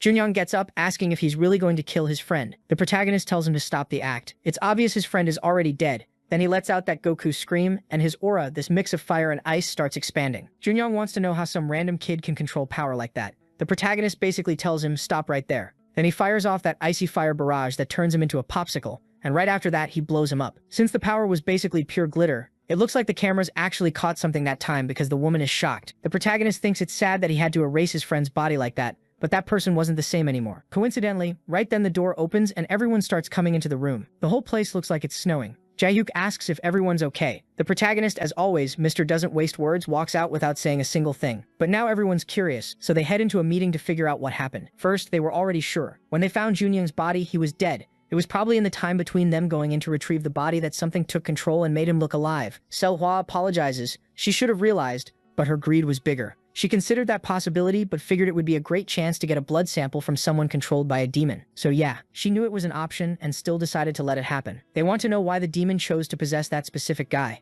Jae-hyuk says that from what he heard, Junyoung was Naro's friend. Even if they don't know why, it's obvious the demons are interested in Naro. While they're in the meeting talking about him, he goes home alone asking himself again, why are demons following him? Right when he's thinking that, Aaron shows up and asks why he hesitated to kill that creature. The golden saliva guy thinks the question doesn't even make sense, so he saves his words again, just ignores her and walks past without saying anything. But she's not letting it go. She grabs his arm and tells him to answer. Everyone knew it was a demon in that body, so why did he back off like that? The protagonist yanks his arm free and is ready to smack her in the mouth until his wife shows up and tells Aaron to stop messing with him. She should know how hard it was for Nero to face someone who used to be his best friend. Aaron says it doesn't matter. The person who didn't do anything in the fight is the one talking. She says that at the M1 agency, hesitation can cost everyone their lives. The protagonist doesn't care about their argument, and once again walks away without saying anything. But at the same time, he's hurting. He didn't like killing his friend with his own hands. Meanwhile, in the analysis room, they're trying to understand what happened in that fight. After everything went dark, suddenly a blue flame expanded, and that's when it ended. Jae-hyuk comments that it's weird because there wasn't any fire there, and Seol-hwa is just as lost as we are, saying it's strange because the video shows an explosion. But when they entered, everything felt cold and frozen. She thinks for a second and says the only way that would be possible is if Nero had some kind of magic that's like freezing fire, which obviously makes no sense. But she also thinks it's kind of impossible. Nobody's ever heard of a human with 2 elemental abilities. While they're talking about him, he goes to see the old man. He tells him everything that happened, including that he killed Junyoung. Now we find out the old man's name is Muzan, and he says there's something strange about the kid. Every time he kills a demon, another one shows up. The protagonist agrees. He wants to know why, how long it's going to keep happening, and what the reason behind all of it is. The old man says, all right then, it's time for him to learn the truth. Suddenly he stands up and bows to the protagonist, who's just standing there like, what is happening? The old man says that in the past he was a soldier of Khan, and since the boy is Khan's son, he has to show him respect. The protagonist is confused. Wait, what do you mean I'm Khan's son? So the old man tells him about when the demon land was destroyed by war. Khan's brother couldn't accept that Khan was marrying a human woman. So he started a war against the castle to take everything, and the whole army was brought in. Both sides' troops plus the 2 brothers went into battle. Khan, even though he was the strongest, wasn't as cunning as his brother, who used all kinds of dirty strategies. With no chance of winning, the soldiers who survived managed to escape and fled to the human world. The only lucky thing is that they found Sana, who was the protagonist's grandmother, and then he returned to the human world with her. Bottom line, Nero is the son of the former demon king. And even crazier, he carries the blue flames, a force considered legendary among demons and the symbol of succession to the throne. The protagonist says his grandmother never told him any of this. The old man explains it was to keep him from getting dragged into all this. But now that he's awakened, there's no going back, and he needs to understand he's being hunted, because the demons don't just want to stop him from taking the throne. They also want to steal his power. The responsibility is huge, because the boy is carrying the fate of 2 races. The protagonist is out running in the rain, thinking about everything the old man said, and we see that on the night the castle was completely destroyed, his mother also turned to ashes. Back with the old man, he says that his mother apparently took her own life and Santa brought him to this world, all to delay the war and keep him from dying. That's why he, the former general of that world, is in the human world too. And the truth is, Nero's power is the key to reopening that interdimensional portal. If he gets captured, the creatures living in the other world will gain access to his planet. So the protagonist understands he's the key to saving this world and also to destroying it. The power he's trying to master is the same power that in theory could bring about the end of the planet. Meanwhile, in the Demon Kingdom, they're all watching the door that seems to be resonating. The king says it's happening because the person has fully awakened, and now he wants to know what Chen is doing, why he still hasn't finished his mission. Meanwhile, Chen is there as always, staring at the sea. He's always just standing around like he does nothing with his life, but he's thinking that the precious child finally woke up. Then we see, back in the past, the day the woman Nero's mother entrusted her son to Santa. But strangely, she went up to this big-headed kid who was holding another baby too. Everyone's got babies, like demons are just mass-producing them. And she told him that the moment she left, he had to run away with his sister and not look back. She hugs him and leaves. And oh, that kid is Chen. And he started hating humans because he was abandoned by his mother who left to save the son she had with a human woman. The poor kid tried to find her, but it was too late. He screams desperately, and from that day on, he never saw her again. That's why he stands there waiting for that door to open so he can go look for her again. Bad news, she's dead. It's over. And where's that baby? Who did that baby grow up to be? Back with the king, a servant says they looked for Chen but couldn't find him. The king just orders them to prepare all the strongest ones because the time has come. They needed to take advantage of it before the rift closed for good.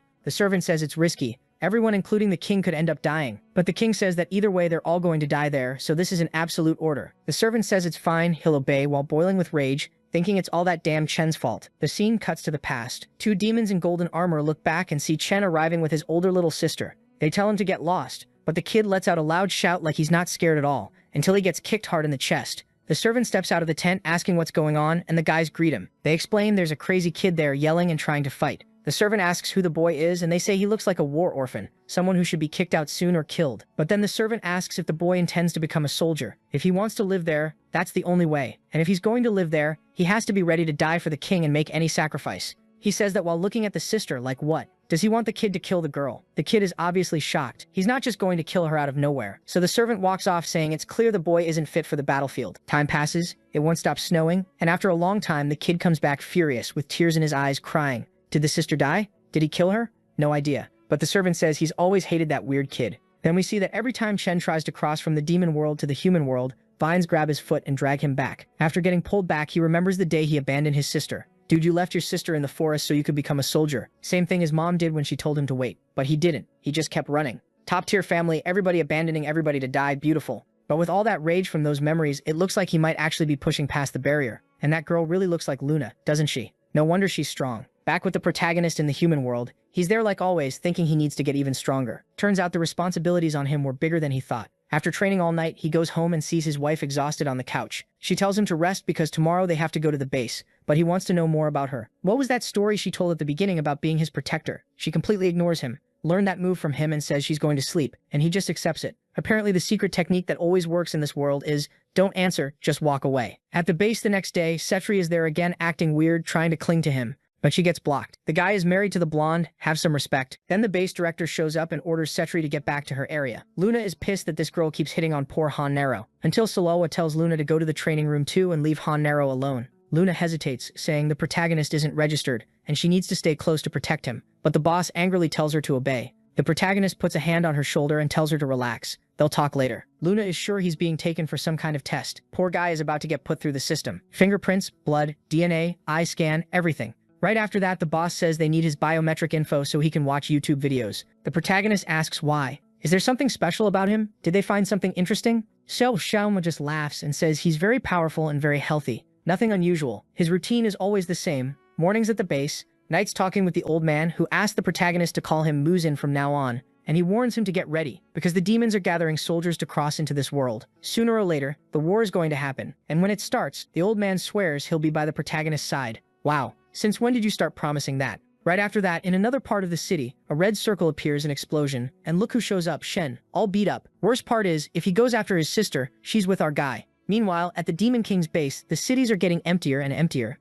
Lack of resources is destroying everyone's lives. On top of that, there's some strange energy making everyone who heads toward the forest disappear. A demon wonders if it has something to do with the king gathering forces, or if it's connected to the old king. He orders the army to check the forest, saying the people who vanished can't be far. Meanwhile, in the human world, there's a couple chatting, a little butterfly flying by, and suddenly Shen grabs it. Got it. Blue butterflies are spies from the Demon Kingdom. He immediately orders a hooded human to find Luna. We cut to Luna being chased, but she senses the presence. Her plan is to lure him somewhere isolated. Girl, normally you run toward people. And totally by coincidence, the protagonist is on a bus passing by at that exact moment. Of course he gets that bad feeling. Something's about to happen. He hits the stop button to get off, and the scene switches to an abandoned place. The hooded guy is walking when something comes down from above. He almost gets smashed in the head, but the snake-like guy whips out his tail. Luna demands to know why some bastard is following her. The creature says it's obvious he's there to capture her. She tries to run, but he grabs her arm. He crushes it, and she starts getting drowsy. But hold on, this is the first time she's awakening her power too. Everyone's a demon in this story. Claws start appearing, snake style. What is this?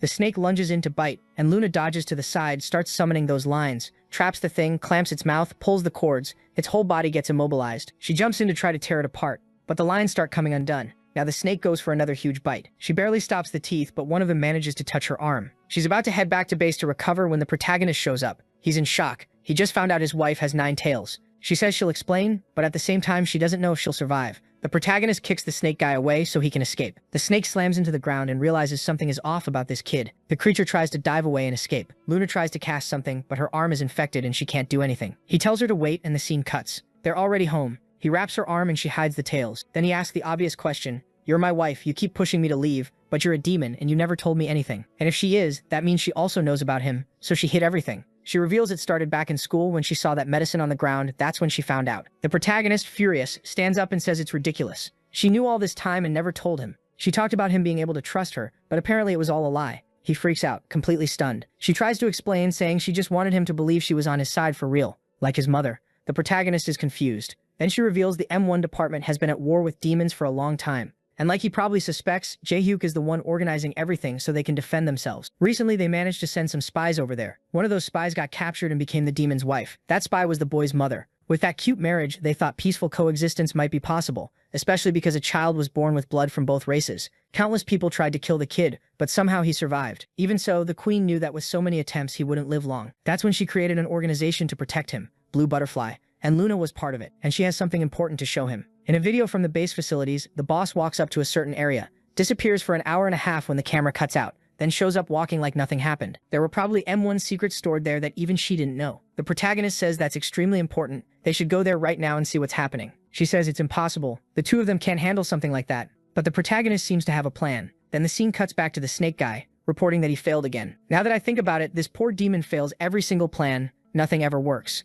But Chen is now sure the kid already knows he's the key, and it's only a matter of time until they meet again. Sunny day, Sehee clinging to our guy's arm and messing around with Hansong's face. As always, the place is a mess and they're having fun. One second they're joking around, the next they're hunting for that secret base. They walk through the corridors trying to look totally normal, until they find the door where he disappeared. They put a hand on it and something opens. Luna is shocked at how easy it was, and then they come face to face with an eye in a tube. They're both wondering what that thing is. While they're looking through M1's information, Chen finds a photo file of the protagonist's grandmother. The protagonist finds info about Ha Yong, his mother, an M1 agent who went to the other world. And Chen finds info about the protagonist's grandmother too, who was Chen's mother. It's kind of confusing, but in the middle of all that, both of them feel something strange, and the protagonist turns around. Yeah, nothing suspicious, breaking into a secret base and chatting like it's normal. Of course, Jae-hyuk. Wait, no. I thought the old man had already found out and was about to show up and catch them, but actually he's just there grabbing some files while the protagonist and his wife are up in the ducts watching everything. The old man takes the files he wants and walks out, and Luna asks how long they're going to stay up there. She's struggling, and now she's suddenly shy.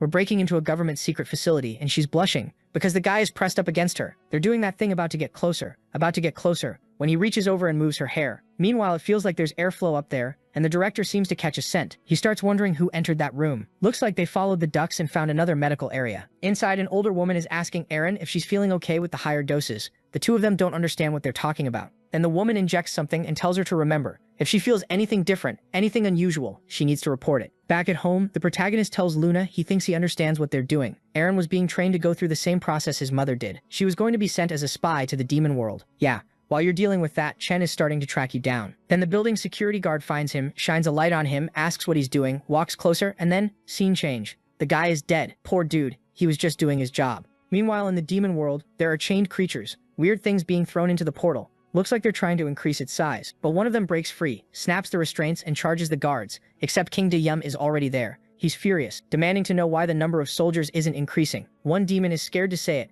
but it seems like people are running to the forest to join Chen's resistance. The king grabs him by the throat, holds him over the vortex, and orders him to explain. Why aren't there enough creatures to open this portal? They were supposed to keep bringing in more monsters, even stronger ones, so this could end for good. The servant is kneeling, saying the moment is coming, they're about to succeed. Next chapter, somewhere random, a woman asks if they've contacted him. Does he know if what Muzin said is true? So they're friends of the old man. The guy asks what she's talking about, and she says she means the rumor going around that the king's son is alive. When he's about to answer, his lighter suddenly falls to the ground, and then someone in the middle of that hallway says the rumor is interesting. When they look up, it's Chen staring them down. He instantly teleports right in front of both of them, and asks if this is some kind of fugitives meeting. They immediately try to run. She starts climbing the wall, and the other one bolts the other way. The kid can't even understand how they got found. Chen says they've got way too much time on their hands to be worrying about something like that. Flames start spreading through the corridor, and he knows he has to find a way out as fast as possible. But Chen's fire slices through like a blade and cuts his arm off. Chen walks up and says it's awful to see they still can't recognize him, even though he's disguised as a demon. Then he tells him to remember the name Chen. The guy knows Chen is the king's right-hand man, so what is he doing here? The only thing he's sure of is that if it really is him, he has no chance.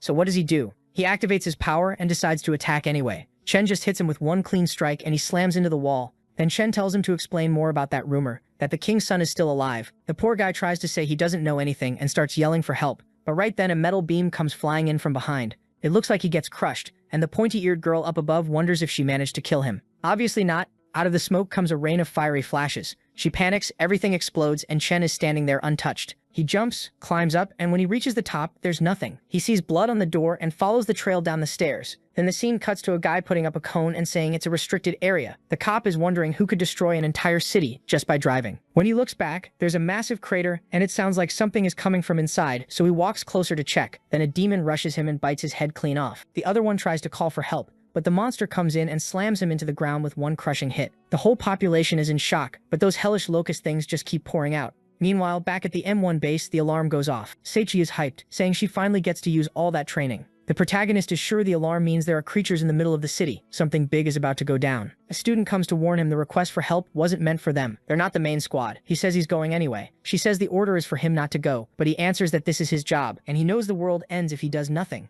And it's already starting, because people are getting eaten everywhere, full Attack on Titan vibes, while the whole city gets demolished. The M1 group arrives by helicopter and immediately realizes this looks a lot harder than what they trained for. Sentry just closes her eyes, takes a deep breath, and tells them to get ready. Then she jumps and everyone goes with her. Next chapter, I'm kind of confused because it starts with the old man down, Chen looking over the city, and everyone screaming that they can't stop the monster. There's a fanged one with a huge mouth firing power at Arene, and she's thinking there's no way she can hold out. When it goes in for the final bite, the protagonist shows up and stomps on its head. I think that's what happened because it felt like a little spoiler. And then the next scene goes back to the moment when the monsters, one big mouth one, were coming out of the hole. Someone walks up saying, "The place is disgusting." I thought it was going to be someone with some swagger, but it's just Han Song. Poor guy barely does anything. Still, let's have a little faith in him. He uses his technique, cuts off an arm, and starts feeling himself. Then someone on comms tells him to take the battlefield seriously. The creature slams the ground, but when the smoke clears, it can't see anything, and then a line appears across its head. The guy nobody believed in is out here getting the first kill. Put some respect on his name. He says this is actually more boring than training. Somewhere else, Selly is throwing heavy punches into the monster's chins and acting confident, shouting from a distance that she's going to be top 1 in the rankings. But then she notices something weird.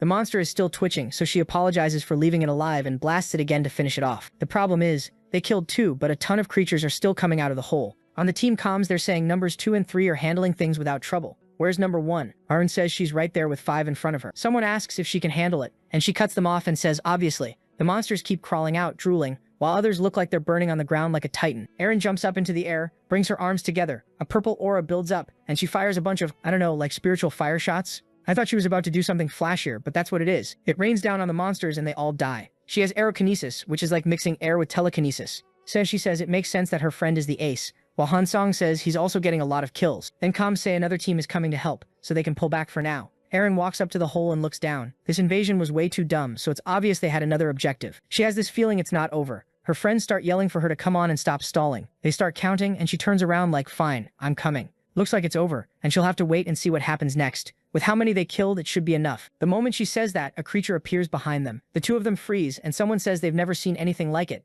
and the thing goes in for a bite. But then the scene cuts to someone checking their phone and seeing an evacuation message. There's a group out on the street wondering if there's going to be an earthquake or something, but the one person who knows what's really going on knows it's not an earthquake at all. It's Muzan nearby. Everything is a mess and nothing feels right. What's the meaning behind all this? He's asking himself the same thing. The only thing he's sure of is they'll have to speed up the plan. He looks at a door, walks up to the handle, and asks if someone is breaking in. I'm confused too, but he says he doesn't feel anyone's presence. Then he finds Hannah completely wrecked. He kneels down asking what happened, but she only tells him to run. She's the girl who fought Chen at night and managed to escape, and now she's warning him that Chen came back looking for the king's son. Muzan is shocked Chen is acting on his own. He tries to heal her, but she says he doesn't have time. The only thing she wants to know before she dies is whether that person really is the king's son. Why does it matter so much? She's about to die. Muzan yells yes, he is. He's the king's oldest son and the true king of everyone. It looks like she dies happy. I didn't fully get it, but it clearly matters a lot. People really love the king, and she's glad she found out before dying. The next chapter starts with the creature completely defeated. Looks like Erin killed another big one that showed up, right?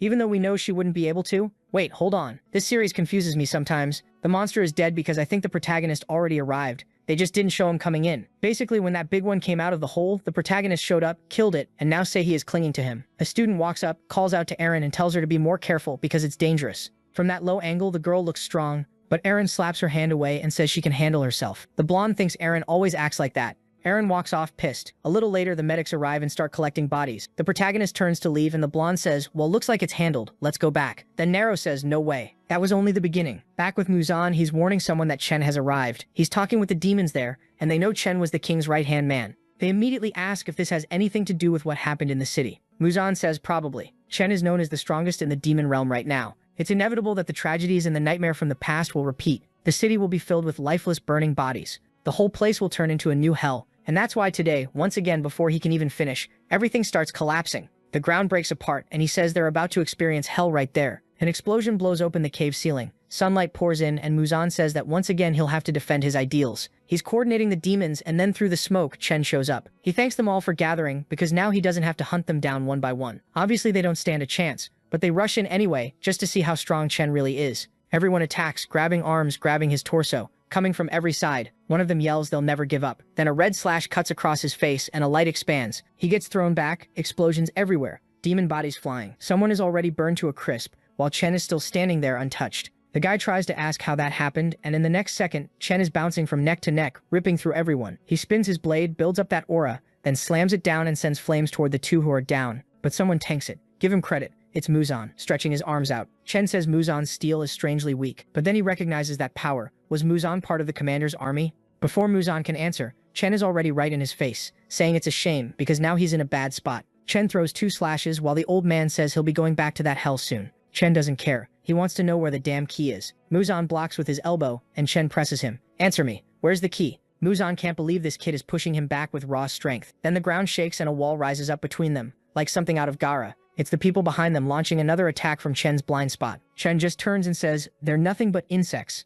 On the other side, Muzan hears everyone getting completely wiped out. Someone screams about a promise he made, telling him to run, and then Chen blows the wall apart. But the old man is already gone, and then out of nowhere there's this blonde kid trying to play hero, grabbing Muzan's shirt. Who even is this blonde kid? He's acting brave and I respect it, but he literally just got there and done. Dead. And just like Chen is killing people without caring, we don't really care about him either. Next chapter, Chen is walking back and forth, dragging his sword along the ground. People in the city think he's some crazy cosplayer trying to look cool, like they're filming a movie or something, and someone calls him disgusting. Chen immediately smiles and says he won't chase them anymore. Why would you say that, Chen? A kid is there on his phone, just playing Genshin Impact, when suddenly everything changes. Chen decides that if they're going to try to run from him, he'll force them to hunt him instead. It's honestly a pretty foolproof plan, because the old man is running through the forest right now, thinking about that blonde kid who made Muzan promise that even if everyone lost their lives, he'd make sure the king would be defeated. Meaning he'd make sure our protagonist becomes the new king, I guess. Muzan knows Chen is looking for Hanaro. He needs to get as far away as possible, but the explosions make it obvious Chen is killing a lot of people. Still, the old man doesn't even focus on that. Maybe Chen forgot there are only demons in this world. Muzan is more worried about finding Nero and protecting him. A lot of people are going to die either way, especially if demons take over this world. And now that they have someone with the power to stop all of it, they can't lose him. I respect the old man, he made the most logical choice, but at the same time, he's shaken because families are getting wiped out in the city. And Chen is walking through the bodies saying this species is insignificant, weak, and useless. Even though he's just one person, he's going to spill the blood of this entire world. And those humans are going to pay for the childhood he had for turning his life into hell. Kid, you already came from hell. Your life was going to be hell either way. There's some poor guy trying to hide down there under a car, acting like he can't see anything. But Chen just turns and boom, throws the truck to the side. The kid starts shaking, but Chen doesn't hesitate for a second. He stretches out that huge sword and goes to whip him with it. But then suddenly, oh no. Yeah, I praised him way too early. The old man came back and ordered him to stop right now. I lost all respect the moment I complimented the guy for making the logical choice. Even Chen celebrates, saying Muzan finally came back, and the old man is over there giving a speech. You're too cruel. How dare you use humans as bait? Chen just spreads his arms and says it's their fault. Everyone dying here is dying because they're weak. The old man, furious, jumps at him saying that doesn't give him the right to take so many lives. Chen answers that if he doesn't want people to die, then he should stop him. Next scene, we're back with the protagonist watching everyone head to the car. Luna turns and warns that someone is chasing the so-called blue butterfly. It's hard to explain, but she heard Ken is forcing an opportunity to show up. Looks like a mobilization is about to start on the general's orders. Basically, the demons are coming. Let's keep it simple. The protagonist is sure this has something to do with the monsters showing up. While the two of them are in that romantic couple talk, Arin is just off to the side staring. Then, out of nowhere, Jaehyuk shows up and says that 4 kilometers south, a Code 9 situation happened. Yeah, it's the Chen thing, obviously. An act of terrorism and he's fighting the old man. And all agents are supposed to move there immediately. Well, the guy's plan worked because the protagonist is going. Hans is sure that whatever that creature was in the video is on a completely different level from the others. Sei is sure the human-type demons are the strongest. Luna looks kind of curious, but the protagonist is scared and shaken. Suddenly he takes off running, and Sei yells asking why he's sprinting like that. Hans even thinks he's running because he's afraid. Luna says she's going with him because it looks dangerous. The protagonist says they have to run to save Muzan. He remembers everything he went through with the old man. He's about to say it's important, but Luna cuts him off saying she knows. Muzan might be important to him, but he has to remember that to the M1 group, Muzan was nothing but a monster. Then Luna tells him to take her hand so they can get there before M1, because otherwise Muzan will get attacked by the heroes. In theory, I don't get it. Does she fly or something? She held his hand like she was going to pull him. How does she speed up? What's the deal with her power? Cut back to the fight and everything is completely destroyed. There's the outline of a body on the ground, smoke everywhere. Chen shows up saying that for a royal guard he's not bad. It's just a shame that as long as this form exists he's indestructible, since there's nothing he can't cut. The guy's got swagger, honestly. But then in the middle of the rubble someone flashes by like a blur. A second later they're face to face again and the sword lands clean on Muzan's arm. Muzan tanks it. Chen says it's meaningless, because that sword will never cut him. And right after he says that, the next scene shows the arm getting sliced. Not just a little cut. No, it's full-on sushi. Chen says he's starting to get tired of this annoyance. Muzan's all chopped up. He's in shock because the sword has such insanely concentrated heat that it melted his arm and went straight through. In this condition, there's no way he can treat it. And for his steel-like skin, that heat combo is the worst possible matchup. Chen says the next thing he's cutting is Muzan's leg, but Muzan is in that Nituro mindset, saying he doesn't fear death. He tells the young man not to be arrogant, because he'll fight with everything he has until the end. This only ends when his throat gets torn open. Alright, respect restored. Muzan throws rocks toward the human, who blocks. A barrage of wind comes in, and Chen realizes this guy is pushing himself even though he knows he'll lose. Still, Chen's impressed that even a punch from that far away can kick up wind like that. But in the end, it's all pointless. As Chen closes in, Muzan tells him to come. He only has one chance to make this work, and the moment Chen gets close enough, Muzan activates the spears that pierce the skies. The attack looks like it's going straight for Chen's chest, but from Muzan's expression and the fact he drops to his knees, I don't think it did. Chen just slipped through and cut his leg instead. Muzan's holding himself up on the stump while Chen says he's pretty skilled. Chen's starting to understand why that pack of traitor rats followed him. Too bad it's obvious this game is over. Muzan can tell him where the key is or Chen will cut his head off. Actually, Chen will kill him even if he talks, but at least he'll do it without pain. Muzan says Chen is trash, he trampled humans and his own kind. What was he even trying to achieve with that obsession? Chen ignores the question and asks if the old man is really going to risk his life for that worthless half-breed. The old man smiles and says there's nothing better than doing exactly that. Chen looks shaken that the old guy still has an aura like this. Maybe some ability Chen didn't know about. Wait, Chen isn't just reacting to the aura? He says it's not Muzan's power, it's something that's draining his energy. And when he looks to the side, guess who's arriving? Han Naro, fist cocked, saying it ends here and now. He lands a clean hit on Chen and sends him flying. The protagonist is furious. Muzan is impressed. Then the old man remembers someone telling him to always keep in mind that he has to protect the people who can't protect themselves. And if there ever comes a moment when he doesn't have the strength to protect himself, that's when he'll be protected by the king. That was the protagonist's father. Obviously the guy was a legend. And now the old man sees the boy, reminds him of his dad. In that moment, he's sure Naro is the son of King Kan. He asks if the former king can see what's in front of him. The eternal flame still lived. Luna comes closer, asks if he can stand, and she shows the blue butterfly. I guess that's her way of saying she's not an enemy. I'm not totally sure. She leans in by his shoulder and says they need to get out of there urgently. But he hesitates. Actually, he's not hesitating. I think he died. That hit me. He saw the king, the protagonist with that king vibe, and then he died. That caught me off guard. I hated this old man when he came back. Then I started respecting him again, and now he's gone. Back to the fight. Of course Chen didn't die from that punch. The protagonist is sure this guy is completely different from every monster he's fought so far. Chen walks up saying he suffered in hell his whole life for the chance to kill him, and now he's going to personally rip off each of his limbs. The protagonist activates his aura and says fine, then he'll give him the chance to try. Suddenly attacks come in with red ropes, but Chen blocks easily. The protagonist recognizes it as Luna's power, and one of the attacks is on Chen's neck. She's fully transformed like Ari mid lane. Look at her go. She tells the protagonist to get out of the fight and that she'll handle it. She's acting like she's in a Marvel movie. This is girl power and she's about to get herself killed. This story is Korean. There's no girl power safety net. But I forgot one thing, the protagonist doesn't care at all about his wife, so he turns and tells her to hold on for a bit and he'll be right back. What the hell? She says okay, and starts getting ready to use Ari's Q. He's really going to leave his wife to die against the final boss. Alright, fine, let's remember the plot twist. Luna is probably the girl he abandoned in the forest. Big secret, huh? Totally hidden, nobody could have guessed. And then boom, Chen suddenly freaks out and asks, Lin? She looks confused, like what are you talking about? How do you know my real name? Come on, does she have a goldfish memory too? She tells him to say how he knows her name, while Chen stays completely silent. She attacks, demanding an answer, but he's still intact. The ropes wrap around him. She rushes in, lands a clean hit, sends him flying. He still doesn't respond, doesn't do anything. It really is girl power. That's what I like to see. She goes in with that vertical kick from low to high, straight into his stomach. He spits blood. She grabs him by the neck and tells him to answer. She's furious. So that name is really that sensitive. When he says Lin again, she tells him to shut up. Nobody is allowed to call her that name because she's Luna, the king's protector. Then Chen starts talking to himself, saying he had to become stronger because they took everything valuable from him. He survived with all his strength because of her death, so why was she alive? She should have died in that forest. Then boom, explosion. If she didn't die then, she dies today. The scene switches to a truck with Aaron's group arriving. Hansong wants to know what's going on. The whole place is on fire and they can't see anything. Arin tells everyone to focus. Hansong asks why she's acting like the leader. She says she can feel a terrifying energy, power she's never witnessed before. This situation has an extremely high chance of getting them killed. Then Nero comes out carrying the old man,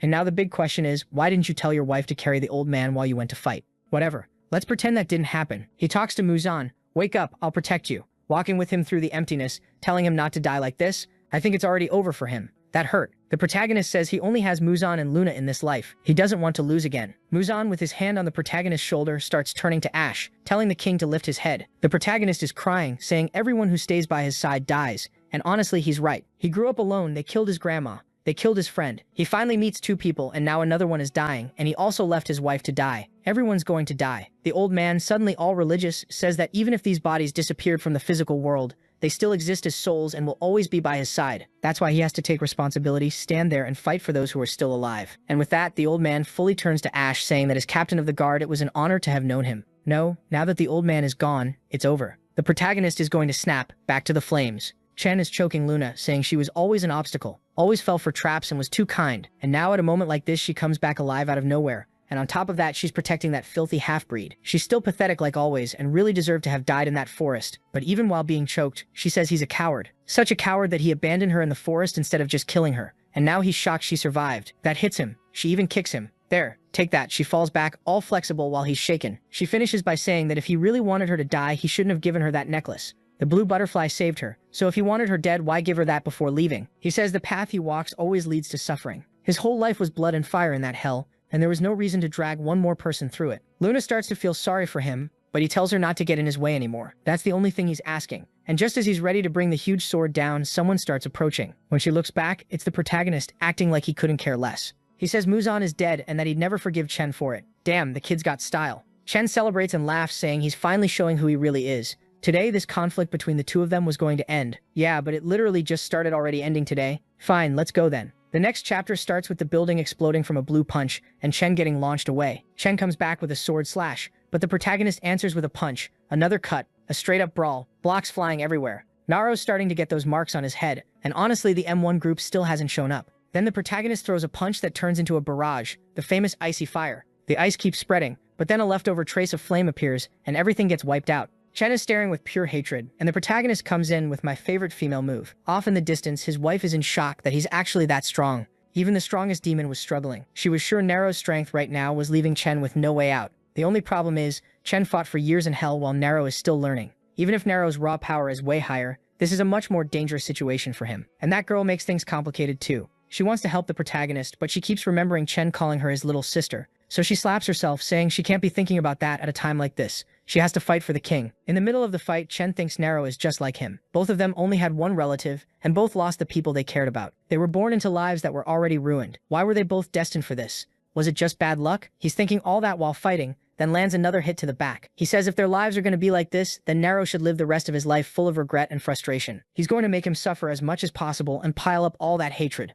The protagonist gets up from the rubble, saying he has to be faster. He needs to be even stronger. But then someone calls his name. It's Luna. She steps in front of him and says it's dangerous to keep going at this pace. The plans failed, but they have to be more careful. Because if he dies there, then today it's over for everyone. But he's in full solo leveling mode. He tells her to get out of the way because he'll handle it alone. Luna tells him to give up. No matter how strong he gets, his attacks keep getting countered. He's already thrown everything he has, and Chen is still untouched. The first chance Chen gets, Naro is going to die. Like a husband who actually listens. He closes his eyes and asks what he's supposed to do. Then she smiles. She loves telling him what to do and says he needs a decisive attack. They need to create an opening for a real hit to land. She asks if he can do it, and he seems to agree. He walks toward the flames and says he'll make it happen. Meanwhile, the late trio is finally arriving, saying they're detecting bioenergy up ahead. Aaron tells them to get ready because the real mission is starting now. And Hansong, poor guy, hasn't even seen a punch yet, hasn't thrown a single hit, and he's already saying the atmosphere is intense. Then he looks to the side and asks if that isn't Han Nero. It is, charging in again. Aaron looks over and gets furious because she sees Luna with her 9 tails. At the same time, Chen pulls his sword, wondering if he shouldn't personally erase Luna once and for all. She looks insanely cool there, wrapped in that heavenly foxfire. For a second, the human couldn't feel or see anything. It was like he was trapped in an Itachi illusion, and then the protagonist drives a strike straight into his chest. Even so, Chen just says it's impressive for trash like him, a mixed-blood race. He grabs the protagonist's arm and says he can feel the king's energy in there. It's too much power for such a small vessel. That's why he's going to consume that power to open the gates, forcing Nero to destroy the interdimensional barrier using the king's power. The protagonist fell into the trap. Luna screams for Naro to get away, but it's too late. Their energies are mixing, and from the backlash, she takes a whip-like hit right in the middle of her chest. The protagonist goes full Dragon Ball pillar of light, shooting into the sky, while Chen apparently gets completely charred. As the kid screams, the lazy trio just stands there watching. still doing nothing. And in the demon realm, that same pillar tears through the heavens. Instantly, the demons start celebrating. The gate has finally opened. The light that would guide them to the human world has been found. Chen got the key. It was time for everyone to charge. The king shouts during the speech, saying those damn humans almost drove them to extinction. But they survived until now, and it's time to make that entire race pay for all that suffering. Today, the true Demon King will take back the world that was stolen from them. Then he gives the order. The army is to invade that world and kill everyone still alive. Next chapter, the lazy trio sees the portal opening above the city. If the city really has to rely on those three to defend it, it's over. Meanwhile, the protagonist is basically pulling his Ari out of mid lane, going for the rescue, going for the gank. The two in the back are talking about him saving Luna, while Eren is still in shock, wondering if what she saw was actually real. The city looks peaceful for 1 second, and the next, a giant demon head drops onto a car. A human steps out to see what's happening and ends up face to face with that huge head. Then he hears a scream behind him, turns around, and people are getting eaten, and it's literally raining demons. This reminds me of that apocalypse scene with the kid from Blue, you know? No. Exactly like that. Monsters falling from the sky, raining down, and everyone in the city is done for. The creatures jump from building to building, land in front of buses, flip everything over, destroy the whole bridge. And somehow there's a reporter flying around at a time like this. No way I'm getting in a helicopter. Those things crash even when nothing's happening. See? Told you not to take the helicopter. Got eaten midair. The bridge starts getting overrun. And wow, these demons are all big-headed too. Seriously. Meanwhile, Jayok is getting urgent calls. Someone tells him the VIPs are worried. He says he knows he'll fix the situation, don't worry. But if he succeeds, he wants full rights to be in charge of all this. Sounds like he's talking to the government. And the government says fine, since they're the only ones preparing to fight something like this. Looking at Nero's image, he says from now on they're going to follow every single decision he makes. Scene change. While people are dying in the city, Luna is resting in bed, and Eren went to check what was going on. Monsters are eating people outside, and she still went to see what the protagonist was doing with Luna. He's walking around clueless, thinking his wife got hurt worse than he expected. Then he notices part of the house has been broken into, meaning Luna is in danger. Back in the room, Eren is casting a spell on Luna's head. The protagonist storms in furious, asking what she's doing. He grabs her, demanding what she thinks she's doing, and she answers with an attack he barely dodges. He tells her to explain why she's there. This isn't going to end peacefully like last time. Eren says there's something she needs to check about Luna. Then she pulls the blanket back and her expression changes, saying she really wasn't wrong, and telling him to look. Luna has a crater in her chest. That was expected. Eren tells him no person survives a condition like that, and he's like, well, he always survives, honestly. But that's not her point. She's saying that since Luna is still alive, it proves she's clearly a monster. And the protagonist has some nerve. He goes, no, I think you're crazy, Eren. You're making things up. Right to her face, just lying. Eren tells him to wake up. It's beyond obvious Luna is a monster, but he covers Luna and says Luna is just Luna, nothing else. They've fought side by side since the beginning, and they'll keep doing it. Eren isn't having it, and tells him to stop being ridiculous. Monsters are the enemy. She swings at him, but he catches her fist and tells her to calm down. That's when she realizes he isn't normal either. He reveals the marks and says that even if it isn't much, he also has monster blood running through his veins. Yeah, not much. Just half the Demon King's blood. No big deal. Now he's stuck. Monsters want to hunt him, and humans are going to see him as an enemy too. He says he doesn't even know which side he's supposed to be on or who he's fighting for. Eren doesn't answer, she just stares at him, but she's got something in her pocket, like she's sending a message. Actually, she's getting messages asking for help, because there are creatures eating people in the city.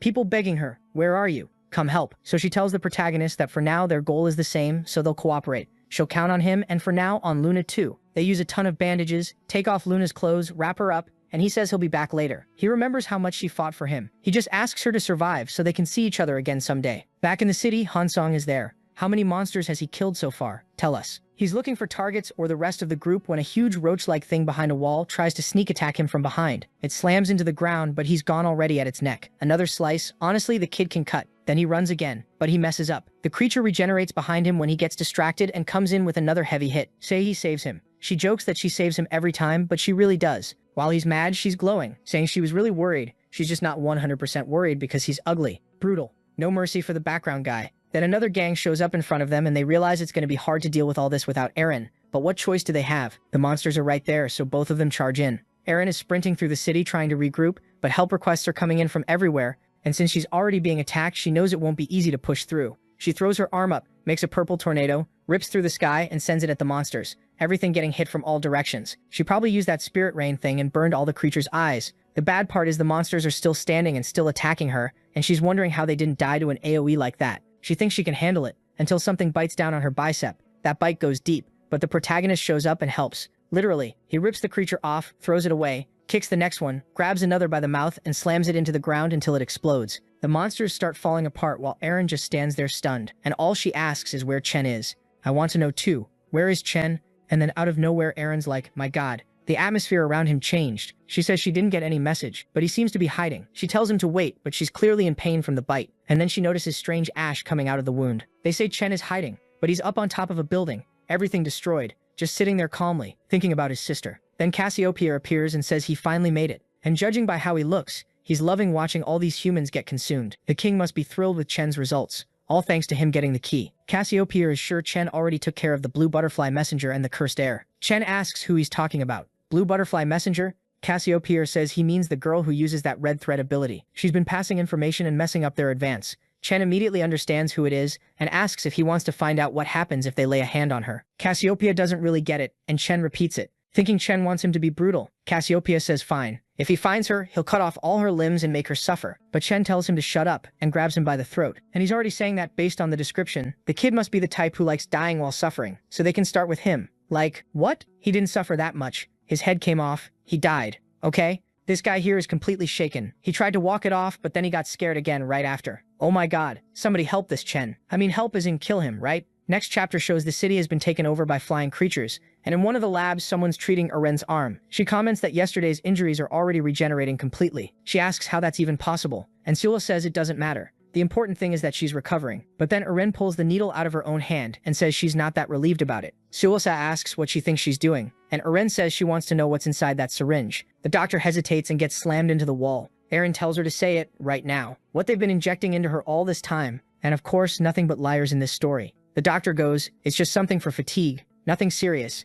Eren doesn't buy it and jabs her in the neck with the needle, the same nothing serious stuff. But from her reaction, Eren can tell it's something big, because otherwise she wouldn't be that scared. So Solwa says she'll explain. The truth is, what they inject into her is cells taken from the monster's DNA. Eren doesn't get it, and the woman explains those cells are way more powerful, especially the regeneration. Like Eren already knows, monsters have insane physical strength, and when humans get access to that power too, they become much stronger. Eren was supposed to understand it wasn't bad, and that's when she finally realizes they've been experimenting on her and using her as a test subject the whole time. Solwa says no, it was just to make her stronger. It wasn't an experiment, but Eren isn't buying it. The poor girl starts crying, saying she got turned into a monster without even knowing. She has her little breakdown, but now she's going down some stairs. Suddenly Seilwa stops and says they're heading toward an S-rank area that no agent is allowed to enter. Eren says she doesn't care if Seilwa is here, then she can get in, so open the door already. Seilwa does it, and they walk into a room full of monsters inside water-filled cylinders. Eren immediately notices the creatures in there are moving. Seilwa explains the captain is trying to create a new race, a mix of human and demon. If they succeed, the timid M1 could dominate the world. At first, it was really hard to capture these creatures alive, but now that the monsters have finally crossed into this world, they've got the perfect opportunity. Then a gust of wind moves Seilwa's hair and she wonders why. She turns around and sees Eren aiming power at her. Seilwa asks what she thinks she's doing, and Eren says she's sure Seilwa is lying when she claims it's for the good of humanity. Clearly, this M1 group is just being used somehow to take control of the world. The scientist tries to say Eren's wrong, that all they want is to improve humanity's abilities. Eren tells her to stop lying like she's stupid. The attack almost hits Seilwa's face, but instead it shatters one of the glass tanks holding a creature. Seilwa complains that Eren broke the collection, and right then the creatures spill out of the water. She asks if Eren has lost her mind. She has no idea how much they suffered to collect those. And honestly, this scene is scary. The woman gets dragged by tentacled creatures. One of them is already covering her mouth, while Seilwa says she's not letting this be free. I don't even know what happened exactly, but something startled Eren. She didn't seem to care and just turned away. The poor scientist ended up in the kind of forbidden genre story this platform doesn't allow. Meanwhile, morning comes and Luna wakes up. It's wild. Like, as far as I know, the city is being destroyed, and everyone's acting weirdly calm. Luna wakes up with Eren standing in front of her, and Eren immediately says that since Luna woke up, it's pretty clear monster genes really do strengthen humans. The blonde tries to say something, but she's in pain. Eren tells her to stay calm because her injuries aren't fully healed yet. Luna can only think that she must have been knocked out during that fight with Chen. But what happened to him in Nero? And judging by how Eren is acting, she found out Luna has some kind of monster gene. So Luna asks if Eren is going to torture her, and what she's doing there. Eren snaps back that she's angry. She's treating Luna as well as she can, and this is the thanks she gets? Luna turns away saying she won't believe her. But either way, Eren clearly knows the truth now. Luna tries to thank her, but Eren says she doesn't need to thank her because she's doing it as a favor for Nero, because he seems like the only solution to get out of this situation, and he seems to care that the great Luna is safe. Back in the city, people are wondering if that was the last demon, and wow, the boys squad is actually handling it. Seriously, I didn't expect it. But then someone points up and tells them to look, and it's endless. Yeah, kids, I don't think you're making it. The poor guys were collecting a body, and now they have to start running again. Another hit from the monstrous pterodactyl thing starts devouring the bodies on the ground. Up on top of a building, the protagonist is just watching everyone get eaten. Then he throws out some spinning move. I don't even know what he did, but it sliced the creature clean in half. And he's thinking about the deaths of the people who matter to him and how it means nothing to these demons. He has no idea why these bastards are doing this, and he knows he'll never understand. Because he doesn't need to, since with this power he's going to crush all their plans and make them face the end of the world the same way he did. The city keeps burning, things keep exploding, and the protagonist says it still wasn't enough, surrounded by dead monsters in every direction. Meanwhile, in the demon realm, that huge pillar is still stabbing into the sky. Looks like the Demon King is arriving. Or actually no, he's standing in the same place as always, asking why they haven't gotten any news. A servant reports that the first ones who crossed over were killed by enemy forces. The king asks what this enemy thing is. The servant hesitates, then reveals that their greatest opponent is the person who uses the blood of the old king. Immediately, the new king clamps his hand over the servant's mouth and tells him to shut up, saying there's no such thing as the old king's power. There's only one king, and that's him. The servant tries to apologize while the king starts freezing his face, saying he's tired of everything he does, and he kills him for no reason. Then he complains they're running out of troops, like you're the one killing your own troops. He says it's good for all demons to remember they should fear him more than they fear Chen or the other person on the other side, because he's still the demon king of this world. Back in the scientist room after the 18+ stuff, all that's left is a little Shu. Jahook can't believe that Eren betrayed them at a time like this. But the most important thing now is stopping more information from leaking. He asks the people there if there's any agent who can urgently return to base.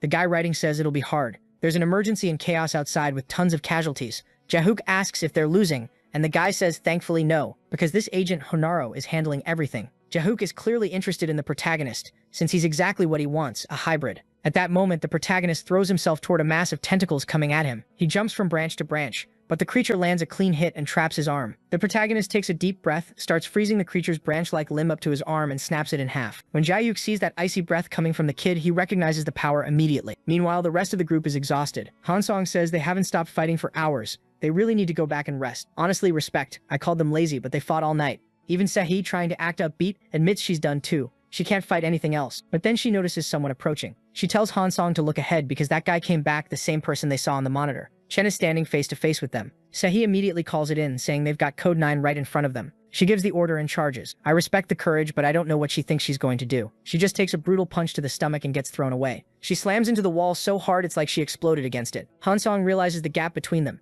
He calls out to her, but then he realizes it's on him now. He rushes Chen in rage, but he uses that same technique the protagonist figured out when he was weak. So that big back attack obviously does nothing. Chen dodges and says their movements are all uncoordinated. Hansong asks where he is. Then Chen grabs him by the back of the head and smashes him into the ground. While Hansong is getting beaten, Sahi is telling herself she has to get up, but her body won't listen. Then someone comes closer and she looks up, terrified. Chen is holding Hansong by the neck and says now he's going to get straight to the point, and he starts burning him right in front of her eyes. What is this? Just sudden brutality out of nowhere. Don't kill Sahi, please. Chen tells her she'd better obey if she wants to die without pain. She starts shaking, realizing the guy in front of her is on a completely different level. Then out of nowhere, Hansong grabs her hand and tells her to run fast. She has no chance and she'll just die for nothing. But she refuses. She stands up saying she won't abandon him. She goes for a huge punch, but Chen blocks it easily. He throws her into the wall again, and then he rips her arm off. What is that? Chen comments that it's funny, when humans die, their bodies keep existing, unlike monsters. Sephi looks to the side and sees there's nothing left of her arm. She jumps up anyway, saying she doesn't care, she'll still kill him. But Chen just drives his arm straight through her abdomen. Where is Nero? You were out in the city fighting creatures. Are we getting to the fight now or what? Chen pulls his arm back and watches her body fall, saying that damn Nero had a lot of friends. Next chapter, the whole city is still burning. The soldiers who aren't much use are standing there in shock as more creatures keep coming through the portal. Worse, it looks like their level is increasing. Some random guy tries to raise a shield and begs for help, saying they need reinforcements. Then suddenly a punch lands right in his face and he gets thrown away. The hand looked kind of human, but no, it was the monster. As he's about to pass out, he sees a strange guy walking up. Totally random moment. Citizen, you should run. But the creature is right there in front of him. And who is it? Nero, asking where Chen is. The guy on the ground seems to recognize him, and when the blonde tries to help, he tells her to wait. Naro tells the creature to call Chen over right now. The monster looks scared of him, but it works up the courage and throws a punch. Obviously, nothing happens. The protagonist blocks it effortlessly and says it doesn't matter how many times they try to kill him because he'll always come back. Then he fires a barrage of energy through the creature's chest and blows everything apart right in front of them. The guy on the ground starts remembering an old rumor about someone with the power of blue flame. The one who would win the war. Looks like that power is in this kid's hands. Jaehyuk, looking at the document, says now it's worse than he imagined and they have no choice but to prevent it. But the item he got might be useful for something later, and he's looking at it along with the protagonist's documents.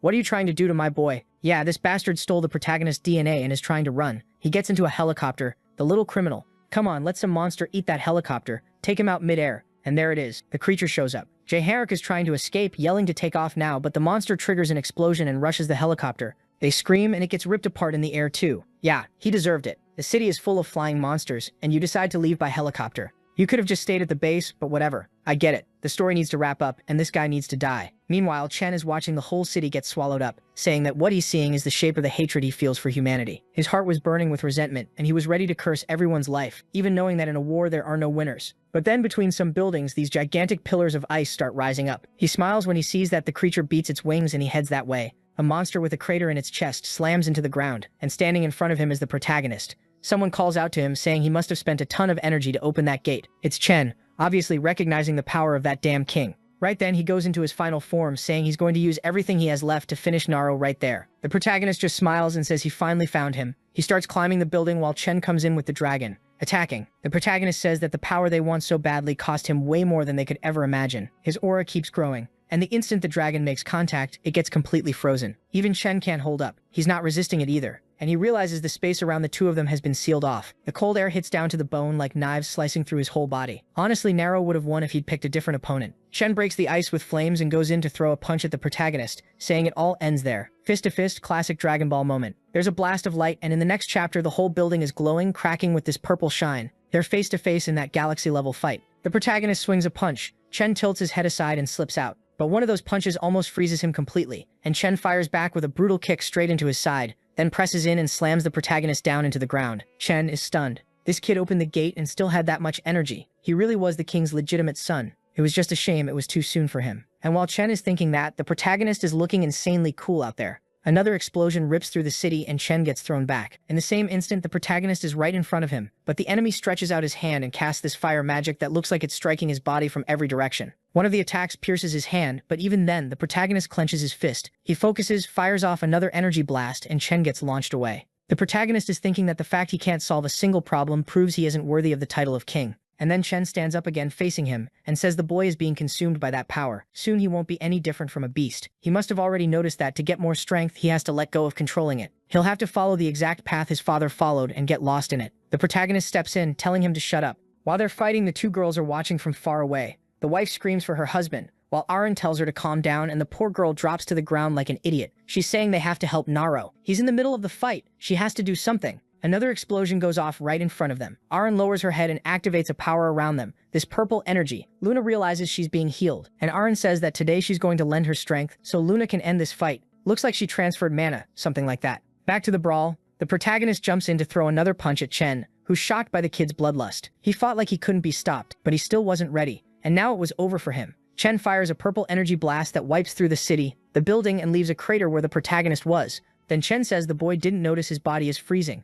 He was too weak a vessel for that power, and soon he'd crack. It doesn't matter. He wasn't prepared to use the full potential of the king's blood. Suddenly, the protagonist opens his eyes and finds himself standing in front of his grandma's apartment door. He smiles like a fool and goes to open it, calling for her. But then he sees everyone he lost because of that power. Well, not everyone. Luna is still alive. His school friends really did die, but nobody cares about them. The old man dying is actually sad, and Chen can die soon too since he's the final boss. But all of that starts waking something up inside him. Then the protagonist is back in the void again, and that well-fed version appears, calling to him. The protagonist asks if this is the king's power. He's hanging his head, saying he can't protect anyone. He didn't protect Dam Junyo, didn't protect Muzan, didn't protect his grandma. Everyone keeps dying. Now that there's almost nobody left, what exactly is he fighting for? Like, did he forget he has a wife? That nourishing energy tells him not to feel bad, son of the king. All that pain and anger. He has to accept those emotions. Only then, for the first time, would he see the truth. Someone is screaming the protagonist's name. It's her. His wife telling him to wake up, saying he has someone to fight for. Yes, it's her. That's what I said. I reminded the kid I brought him back. Right then, Chen is in shock. The boy's wounds are healing insanely fast.